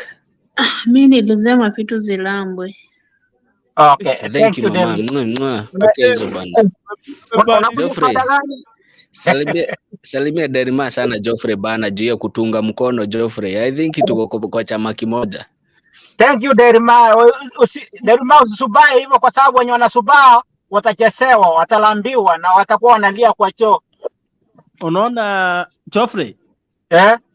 Mimi umeniambia siri, nikimaliza na mwaga acid hapo, mwenye anaenda kuramba akufe. Na Brian. Unaenda kumwaga acid wapi? Si hapo kuna ile acid ya kukwama. Wewe. Hakuna vitu kama hizo. Unaenda kuweka mdomo huko unabaki mpaka nirudi. Mwenye unalamba nikisema mwenye unalamba ni bibi yako ama girlfriend yako. Sijaambia watu waende kulamba yoyote. Sikia. Umeniambia nitalambiwa hapo nje. Ni ukweli utalambiwa, najua. Wacha niwaambie. Hao akina Delila wenye unaona hapa nje wanasikia hizo vitu, kwanza kuna kulambwa. Sasa akienda akipata mtu amwambia atamlamba huko, atafanya aje? Si ataenda kuexplore aone vile analambwa, na akilamba akisikia anaenda vizuri, basi wewe potelea mbali. Anasema akifika kwa nyumba anasema sikii vizuri. Kila siku anakuambia sikii vizuri, unashangaa sikii vizuri aache siku hizi. Kumbe kuna mtu huko anakulambia. Sasa huko ndio unaweka zero table. Ukienda kulamba hivi anabaki. Yes. Geoffrey. Yeah. Mojua Brian kuko na kitu moja hajaielewa. Na ndio maana nataka tuerevushe Brian saa hizi kabla hajailambiwa na mtu mwingine. Na nimwambia vizuri sana Brian before we start the game. Hii kitu ni kitu tamu sana. Na kitu ya maana sana. Kama hujailamba, hebu ende alambwe leo. Yep. Na kilambwa akuja tupe matokeo venye alisikia, na yeye akilambana akuja tupe matokeo venye alisikia, alafu atupatie 1 month ya bibi yake. Uniambie venye bibi yake atakuja kuambia Brian. Ni ukweli. Unajua, wacha niwaambie hivi, unajua watu wanatakana wafunzwe vile nini, watu wamefanya mambo ya ngono kwamba mwanaume wewe ukimaliza kazi yako umemaliza kazi, hakuna lazima mwingine na yeye asikie vizuri. You must sacrifice. Ndio maana tunawaambia lazima mjue vile mnalamba hiyo kitu nifanye nini, na wewe unamfikisha mahali. Unajua, wacha kuingia kama wacha kukuangukia kama kitu mwingine, kama mtu anakula mende. chips. Unaingia kama mtu mwenye anakula chips, mwenye acha ikula chips. Acha kula chips unaweka kwa mdomo yote hivyo. Hapana, unalamba alafu paka mpenzi wako anakuambia sasa nimetosheka hapa, nimekuwa tayari, hebu ingia hapa. Utaenda na mdomo na shimo ya mwenyewe bwana. So ndio nawaambia hiyo mambo ya nini.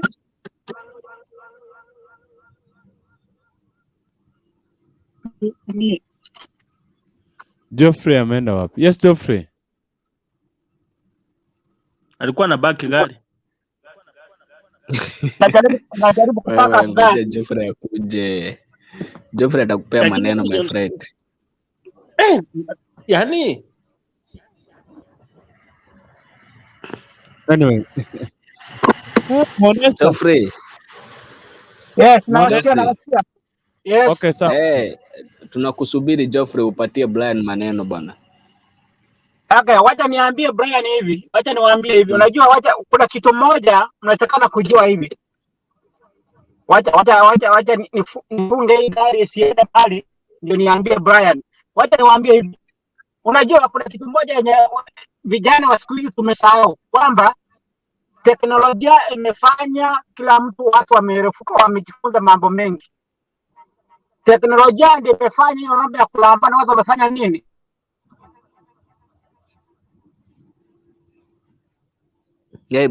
Nakusikia sana Geoffrey. Nje marafiki zako wanamwambia kwamba kulamba inalambwa huko. Ni kweli, wakati wameshikana wakikuwa pamoja wanaongea, kuko na mambo yanaelimishana. So na wewe usipoenda kutreat wako utapata ametreatiwa na mwingine. Ni kwa hiyo kwa watu wajifunze nini? Watu wajifunze kufanya nini? Mambo kama hayo. Ati kulamba, ati hapana, kulamba hapana. Ndio nimekuambia. Sasa hiyo, unajua watu wanasema hiyo kulamba hiyo ni uchafu. Kwani wakati unaweka mdomo wako kwa mdomo yake si uchafu? Uchafu gani? Ni mwili. Huko chini bwana ni mbaya bwana. Mbaya aje? Huko chini uko safi kuliko hata hiyo mdomo yenye unaweka mdomo yako, kwa sababu huko unajua, wacha nikwambie hiyo kitu iko na acid yenye inaua bakteria huko chini. Bako kimu. Sasa wewe unaleta mambo ya ukimwi. Utaweza rama bako kimu.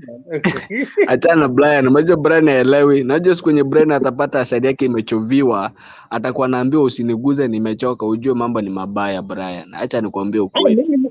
Mwanamke akiniambia amechoka na anyeshi. Huwezi guza yeye Brian. Haki ya Mungu. Unajua there is a constitution bwana. Constitution gani? Aende kwao. Atakwambia amechoka anyeshi kwamba itakuwa ni shida. Wewe umeoa kwanza? Wacha nikuulize hiyo Brian, uko na bibi? Niko na mabibi.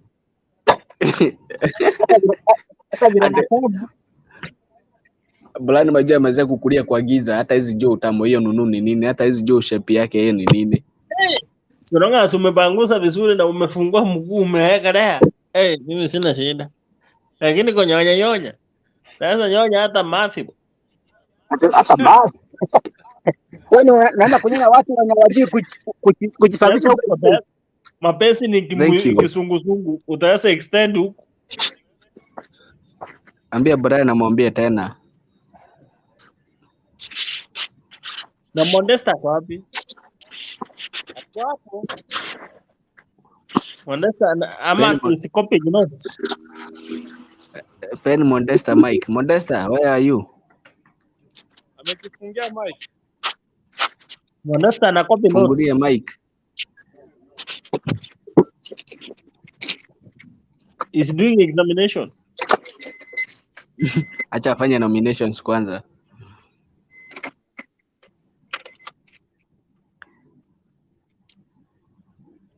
Faith, Brian. Sasa ni hayo tu, kama hakuna maswali basi tukaachia maneno kama haya hapo, wenye wajui waendelea kujifunza. Harrison, maneno yako ya mwisho tafadhali before tumalize. Harrison, maneno yako ya mwisho, Geoffrey aseme, Brian pia Mwandesa na tumalize. Mr. Me, it is so Faith Makwara, lakini hii kurambana sioni umuhimu sana. Okay. Sawa Harrison. Karamba. Usicheze, ukiramba mzuri utakubaliana. Okay, sawa. What I'd like to say about hii mambo ya kulambana na kulambwa si mbaya. Kitu muhimu sana ni tukiamua ni kulambana na kulamba, let to be faithful to our partners. Tukua waaminifu kwa partners wetu. That is what I would like to say. Na kitu ya pili, tafadhali hebu tukua wasafi. Na kitu ya tatu, tutembelee madaktari. At least tujue status zetu tuko wapi. Na kama wewe ni bibi ya Harrison, kama wewe ni bwana ya mwenyewe, afadhali usilambishe mtu mwingine. Hii kitu tulambani sisi wenyewe, at least utajua utamu wake ni nini. That is what I would like to say. Sawa? Mimi sina mengi. Yes, kwake Brian. Mimi sioni la kusema, lakini ukweli kurambana si mzuri.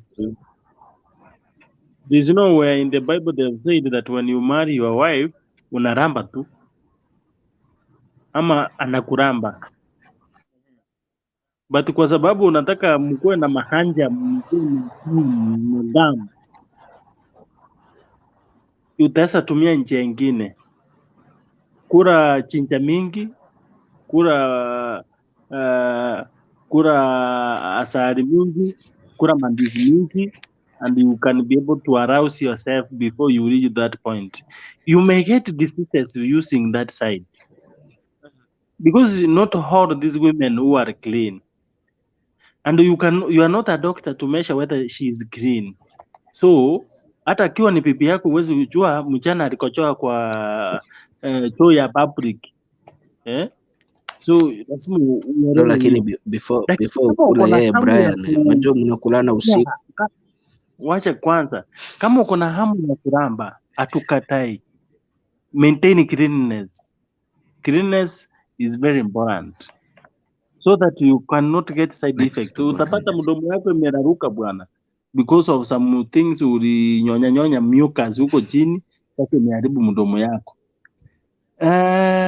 Kitu ya pili nakwambia, kama uko na mpango ya kando, oga kwanza ndio unyonye. Wachana na mkamo wa kando.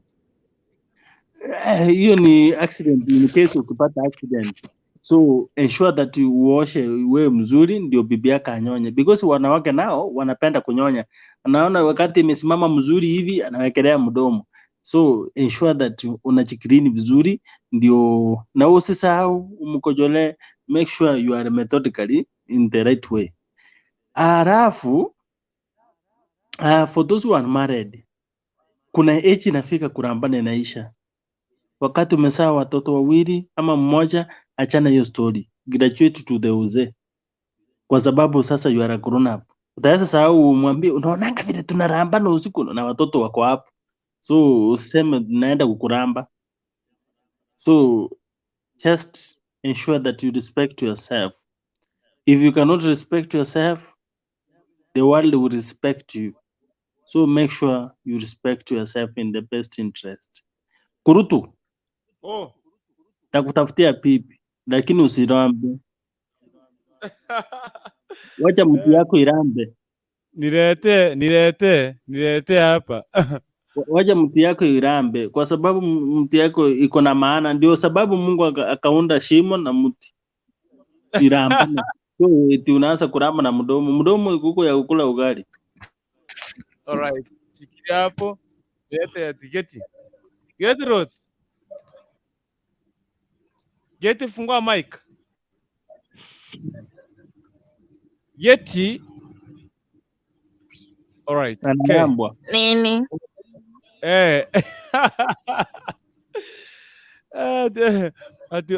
Wakati maneno ya mwisho. Mimi naongea nini? Wacha Jennifer aongee. Ongea kitu. Wacha kusumbua. Nimempea nafasi ya ongea hata kama aliongea mara ya kwanza. Ama tukuje tukurambe. Mimi wacha mwalimu wangu aongee. Madam Jennifer aongea. Thank you my daughter. Thank you my student. Mumefika wapi by the way Denny? Tulikuwa kwenda kumalizia, yani maneno ya mwisho ya kwenda kumalizia. Naam. Mimi naweza sema hivi. Watu waoane watu wenye wanaelewana. Unaona? Una enjoy when you are with your man, una enjoy when you are with your woman, you feel her presence. Yani una feel tu hata ukiwa kazini unakumbuka that you have a woman in the house, kama uko na bwana mahali. Ukikumbuka hivi unasikia nywele imesimama kwa kichwa moja moja. That's love. Because you miss that person. Mambo na kulambana. Unaongea hiyo na watoto kulambana. Watu walambane kabisa. Yes. Watu walambane kabisa. Thank you, mami. Thank you. Kulambana ni kitu chafu. Kulambana is not that thing. Wacha kuoa kitu yoyote. Na mimi sijasema muende mukalambe malaya huko nje. Nimesema hivi yale ukiwa maana mko wasafi, lambaneni kila mahali because life no balance. Enjoy your life. Huko kungoro mtu anaweza kufa anytime. Stop dying na vitu zote. Lambana. Peani hiyo pressure. Make memories with your man, woman. And then thank you Jennifer. Thank you Jennifer. Thank you once again. I say thank you. Mwana Brian niga. Nani Brian anasema eti watu eti fimbo ifanye kazi peke yake. How now? Lazima ufikirie bwana, ndio ifanye kazi. Just a baby. Kwanza wewe majina ya Brian maybe uko na 15 years unafaa kutoka kwa hii show because kulambana ni lazima. Ni ujai lambwa, ni ujai nyonywa. Utaita the late ancestors wa mke waone vile una enjoy life.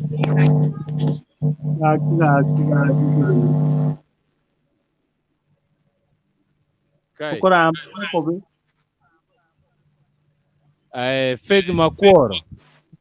Kurutu acha kudanganya watu. Kwani wewe unamwaga wapi mchuruzi? Si watu, kuna watu wako single, bado zitakuwa people. Anamwaga kwa mattress. Ni mic. Wacha sikie mic up ni mic. Mic up ni mic mambo. Kurutu. Kwa sana mambo. Kwaje? Kidogo tu. Mama G for general. Kidogo tu samani. Mama G for general. Mama G for general. Sasa ameenda wapi jamani? Pea mic bwana, nafungua mic. Amefungua. Mama ni mama. Mic up ni mic, tuendelee. Karibu sana. Okay, asante sana. Mkoache nyinyi wote? Tuko salama sana ndugu. Fine. Leo ndio mara yangu ya kwanza kuingia nanyi hapa. Shaingia. Karibu sana. Asante kabisa. So mada ya leo nasikia ni kunyonyana ama ndio hiyo hapo umegonga ndipo. Kunyonywa. Okay, mimi kwangu, kwa maoni yangu nowadays unajua vitu vimechange nowadays, watu wanasema ni digital, watu wametoka analog, siku hizi ni digital. Na mimi kwangu venye najua mambo na mapenzi ile mnapendana, watu wawili lazima muwe mnapendana, lazima muwe mnashughulikiana vizuri sana, ndio kila mmoja akuwe na ile hamu na akuwe na ile upendo kwa mwenzake. Unaona, So tukikuja na mambo nowadays, unajua kuna watu aina nyingi sana. Kuna watu hawajai nyonywa, watu wamenyonywa, na kuna watu wanajua umuhimu na utamu wake, tukisema hivyo sasa. So mimi kwangu, mimi kitu yenye najua, kama kuna mtu kama kuna utamu mahali huko, ama mahali unasikia raha kabisa, ni mambo na kunyonya na kunyonyana. Kama umeoa, kama uko na pipi, hiyo ndio mahali mapenzi yuko. So kwangu mimi nawaambia, kwa wale wenye hawajajaribu, mwende mjaribu, mtakuja hapa mtupatie ushuhuda. Si kitu ya kuambiwa, ni kitu ya kwenda ufanye wewe na mwenzako practical. Ndio mnasikia venye kunaendanga, hapana ambiwa kabisa. What? Hey. Anyway. Anyway. Kama tutazungumza maneno yake ya mwisho, nataka kumaliza niende kupumzika saa 7:31 hapa.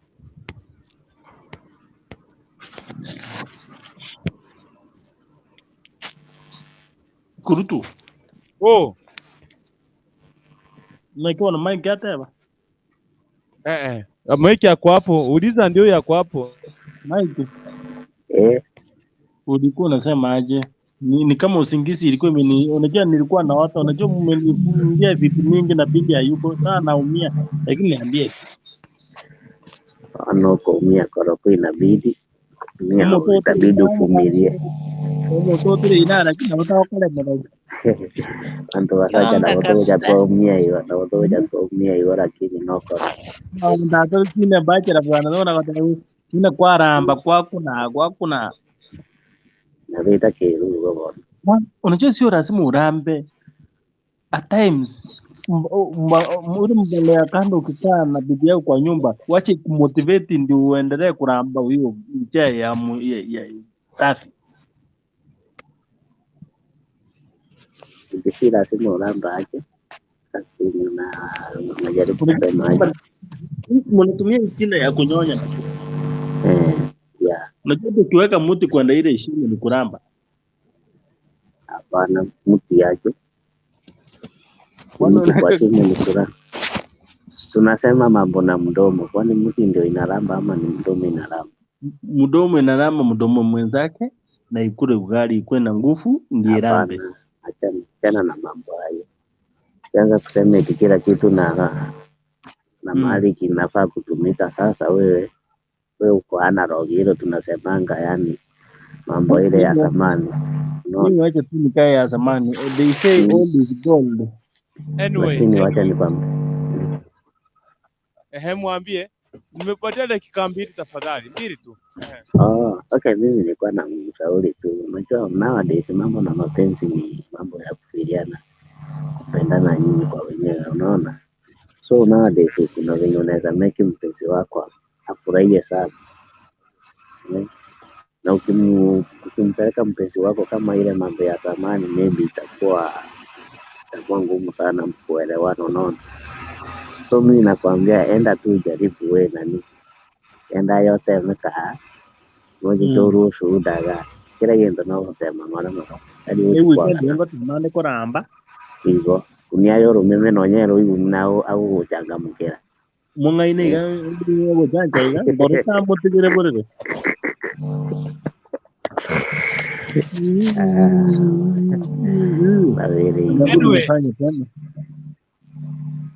Anyway. Asante sana. Wacha niwaambie hivi. Wageni karibu sana, akina Michael Bin karibu sana, akina Mr. How do you call this guy? Anaitwa Brian Matar. Mr. Mi karibu sana from UK, GLDGCV7U. Sasa tukisema watu wanyonyane, akisi vindume vitakata mjurus, kama atakuwa amekosea akadem, watu watakatwa wateki care. Mr. Mi anasema kwamba mlale poa, you guys wash hands. GRDGCU 7. Sasa wenye wanaramba acha warambane, wenye tunaoa acha acha wasije kakosekana bwana, wakati Mungu atarudi. Anyway, I'm very much grateful hosting you here guys, and nimefurahia sana. By the way, kumalizia ni kama nani Harrison namwona pale kwa mazungumzo yake ya mwisho, but I appreciate you for coming. You guys, thank you for coming. By the way, yesterday sikuingia hapa. Justin, watu Nyamira wali Brian ni matara kwanza nilienda pale kwa historia ya Asera wako simu yangu jana ilienda. Waambie Asera na simu yangu ilienda. Wewe ni mtu wa Asera. Lakini wacha nikwambie. Uliona Ruiru leo? Watu kuniambia na Ruiru. Huko unajua ndio huko Ruiru ndio Uhuru aliambiwa Mariso uende. Lakini Kiambu County. Lakini wacha nikwambie. Wacha kuita wengine wezi. Lakini politics ya game changer. Wacha nikwambie, usione watu hivi. Watu wanaweza kukushangilia leo kesa wako. So usione popularity. Hapana. Hilo chafu ya ODM achana bwana. Hakuna roho. Brian, sijaleta siasa ni Saturday. Saturday siasa yote. Kurutu. Yatwara hapa siasa kakego bwana na tamu. Na kwa kuko namba. Hata hiyo kuna na. Sasa niko na hasira, simu yangu ilienda jana. Hata kama singeenda kana ya ruhusa simu yangu ingeenda. Kurutu. Pole sana, tutakuchangia. Kumbe wase Mwambie tutamchangia asikasirike. Kurutu. Sisi watu wa bottom up. Tumekuwa tukidiscuss mambo ya bottom hapa. So sisi watu wa bottom up. Hapa hakuna watu wa bottom. Tumnunulie ingine. Hapo bakuramba ni bottom. Siasa by the way ni Saturday. Saturday ndio tuko na siasa. Saturday kuanzia mwendo wa saa 3. Tuko na pia watu, kuna wale wasee wa siasa wako hapa ndani ya nyumba. But mimi wa sasa vigogo. Brian, sasa nisikia Brian, nilisikia watu wa bottom up ati wengi huko ni wezi. Sasa jana nikipiwa simu bana kusema wezi wamechukua simu yangu. Lakini ni nani yule anabeba kikapu ya uchawi? Anataka nini? Kuna mwenye anabeba kikapu ya uchawi? Hakuna kikapu cha uchawi. Umeiona? Acha na kuambiana vitu zingine, story zenye hazipo. Ile ni msemo. Unajua ni kama umeiona bottom up. Umeiona eti matako juu. Umeiona matako juu. Matako juu. Umeiona? Let's finish the composition in a light way and manner way. Wakati naambia bibi yako penduka. So wacha niwaambie. Lakini point ni hata kama Saturday ndio siasa. Tunajua venye serikali iko. Hii bottom up, kila mtu aweke bottom up, tuende mbele. Watu wako huko kwa njaa. Wacha nikwambie, tarehe ya kupiga kura itafika na mtaona, mtasikia bottom up itakuwa ina. Sasa watu wako huko kwa njaa tu. Uzuri watu wa ODM wanaongeanga hivyo. Hata jana. Ngwaro cha kiribu gete. Kidogo tu. Nyinyi ni watu wazuri, nyinyi ni watu wangwana sana. Nataka tu niwapatie dakika 1:30. Alafu ndio niete mama for general tumalizane tulale. Nimepatia dakika 1:30. Haya pasi ndio tumalize. Karibu sana. Tuendelee. Wate yakwane. Karibu watu wakwane. Anaanza. Ndio ngoteba nik. Abantu b'ODM. Wewe nini? Wewe ngoja watu ODM angamgoteba, ongeeni Kiswahili kwanza nielewe. Watu ODM mmetusumbua sana. Moja watu wa baba wanafaa wenda wakule samaki kwanza halafu warudi. Ni ng'ombe gani hii inakamuliwa bila maziwa? Kwani ilipandwa na ng'ombe mwenzake? Na hiyo yenye mnakamua kuna maziwa, mnajua maziwa mahali ilitolewa. So watu wa ODM ndio wanasema watu wasinyonyane. Wanasema wao wana trickle down. Wanaacha kutoka kwa kichwa kwenda kwa mguu. Wacha hiyo juu mpaka chini ama aje? Ala. Sikia, watu wa ODM wanasema unaanza kutoka kwa kichwa ukimalizia ukichoka hapo njiani uingie ndani. Yes, mpaka huko chini, huko Uwayo, huko kwa vidole zote. Kuanzia juu mpaka chini. Tunaramba hapo chini. Sisi tunaambia weka bottom mguu. Kerubo. Sisi tunasema hapo weka bottom hapo, tunarambua. And then ametoroka. Sijui kwa nini, anyway. Jennifer. Watu waendelee kujifanya huko nje. Yes. Jennifer mami.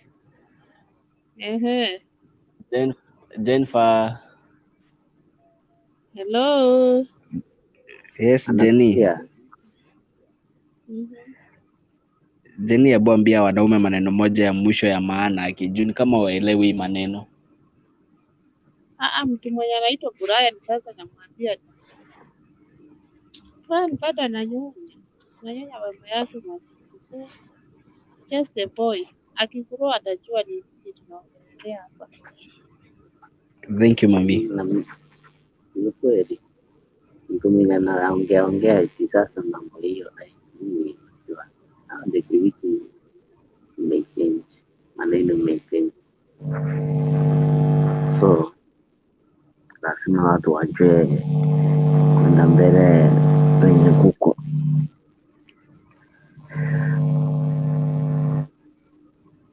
Okay, ni kama mshamaliza ama? Wacha tu ikuwe hiyo Saturday ndio siasa itakuwa poa. Sasa unajua hapa ilikuwa topic kingine sasa watu.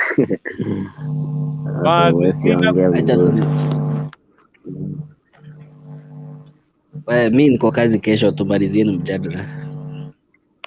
Alison sawa. Okay, watu washaenda hapa mbio. Anyway, nashukuru sana. Anaitwa Gigi wote sasa wenye wanaramba, acha warambane wenye tunang'oa, acha tufanye nini? Tutaficha kamtiketu tukasije kakang'oleka tukakosekana bwana wakati Mungu atarudi. Ukitaka kurambana prayo enda kwa Aisha Juma mrambane. Prayo ng'ombe wako na maziwa hata wakati. Anyway, mimi nataka sasa niende hivi. Nataka nipumzike, lakini niko na hasira watu wale nienda pale nikaibiwa simu pale timu ya Asera.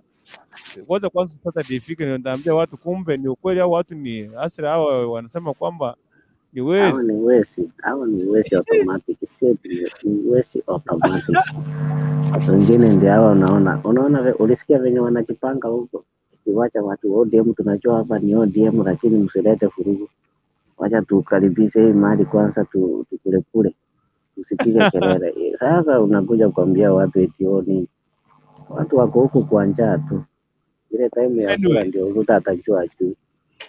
By the way, kuna clip iko hapa, wacha nitaitafuta. Kemosi, sijui ni Kemosi alikuwa anaambia watu MP wa wapi? Watu wa Kibirigo. Pesa tukure kwanza, hata kama wewe si wa Asra. Pesa alikuwa anasema wacha nitafutie kitu by the way. Wacha nitafutie kitu hapo prayo. Wacha nitafutie kitu. Wacha msione watu wako huko kwa njaa kwa sababu wanajua huyu mjamaa kuna pesa na anapatiana. Sasa uweze kosa eti sasa nini pesa lazima ukule lakini ukitumia akili.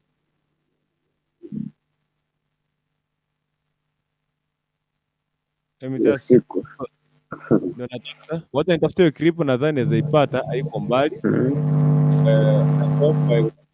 Get it.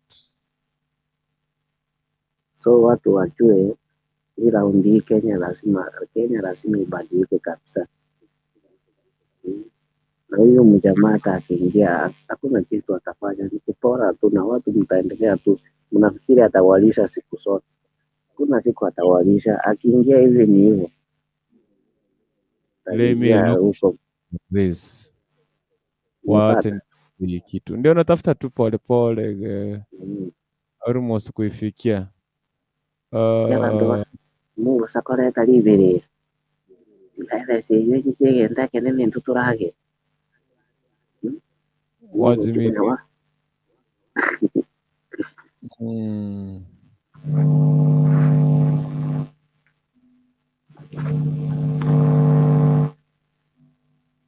Ndio hiyo, wacha niweke. Kwanza niweke hii. Watu wametoroka. Mr. Me, wewe Ruto iko juu. Prayo, watu wameenda mbio. Wewe, watu mbona wanaenda mbio by the way? Why people are running ya away? ukweli. Ndio wanajua ni kuna ka ukweli, so hawatakangi ku hiyo mama.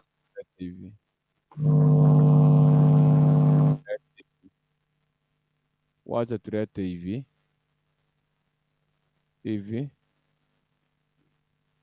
Hiyo ni wenye walikuwa wanapatiwa.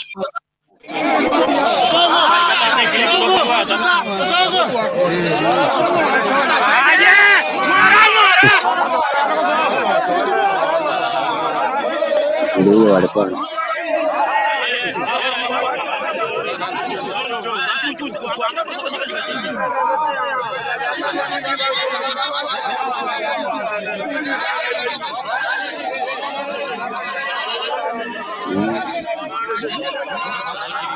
sasa tafuta ile, kuna ile ingine walikuwa bado kabla hajakuja. Ile ingine ndio itafuta. Okay, anyway.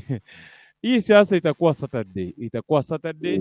You're gonna miss it. By the way, hapa hii ndio kazi naenda kufanya. One by one pale Nyamira, ingawa simu yangu kumbe walinitemu simu wakachukua hapana.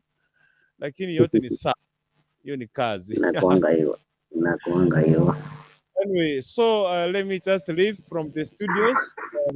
Tutapatana tena leo ndio Saturday. TPT egekorosho egegusiki makapisa, and then we will gonna call it a day. On Friday, as from 7:30 up to 10 p.m.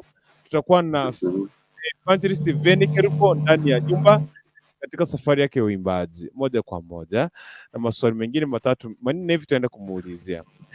Baadaye kuanzia saa 4 hadi keleweka asubuhi tutakuwa moja kwa moja na timu ya Kisii National Polytechnic Christian Union kwenye abudu. Okay. Kibiro tuwete tukulia esaba guchakira tukore ara ichoma weka Jumamosi ndani ya Kisii Hot TV. By the way, wale ambao ni wageni ndani ya Kisii Hot TV, subscribe at Kisii Hot TV. It will be well and good. You just subscribe. If you subscribe at Kisii Hot TV, it is well and good. Na pia niko na YouTube channel yangu. YouTube channel yangu it is very simple. Unaweza andika KBAN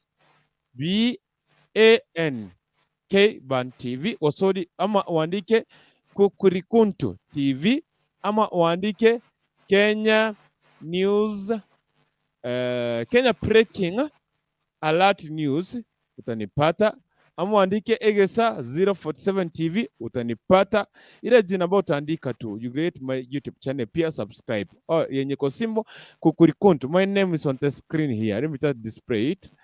This name ambayo imeandikwa Kukurikuntu, Kukurikuntu. Wewe andika Kukurikuntu alafu ongeza TV and subscribe. Ukisubscribe pale, weka comment yako pale, nitakuwa nashukuru sana. You promote me pia yangu iweze kugrow. So thank you very much. A moment to leave from the studio. Nitoka hapa kwa studio kwa sababu ya wakati umeisha. Nimekuwa hapa masaa 3 na dakika 38. Wakati wangu wa kuondoka. Kabla sijaondoka, wote nieta hapa Mike bin Mike atuombee baraka za mwisho tukiondoka. Si ndio Mike? Okay.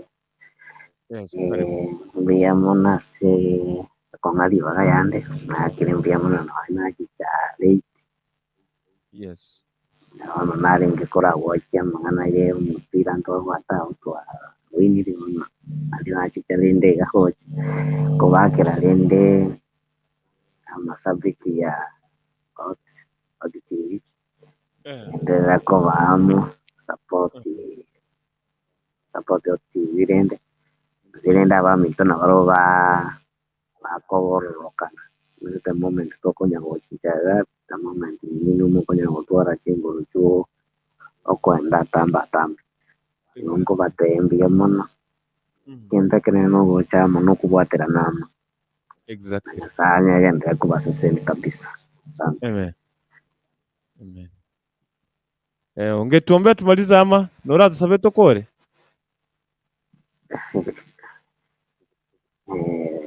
Pia tubeke birenge bya sogosara yeah umuntu rero twakira se mambi abantu wakirambia muno kwa nyari turinda kumuraso uri ngomtambe maka ngakiti yebono nyasaye tubuchi swa amatuko kuchumuka sokora basanyire mbarika makino nyari utwara tana guturinda urinde mpaka ukira mpitomirana seni bari bansi tubane kasi lepinde kuyansi nyari ubechangiera amayano yandikara mabitu asani nyasaye utwara irinde nyasaye uchimambindo to exam no irinde kitoko kwana tokunya to solimania sobwagari yena bano to chikutigana bano pia to bitasa noka ya Marekani algo to hatana tulenda esto asanyo ondoragwa twajire tuyera son saito. Amen. Amen. Amen. Amen. Amen. Asante sana. Amen. Thank you very much. Thank you very much. Mr. Me, what is wrong? What's not happening? Why don't be a one? Don't be one say and you are the head of the house. Mr. Me, sijakuelewa hapo. Amen and amen. Karibu sana. Thank you for coming to Kissing Hot TV. Thank you for watching us. Tupatane tena leo kuanzia mwendo wa saa 3 usiku leo. Don't miss it again, okay? And may the grace of our Lord Jesus Christ and the love of God and the fellowship of the Holy Spirit be with us now and forevermore. Amen. Amen. Shalom, shalom. Bye-bye. Bye-bye.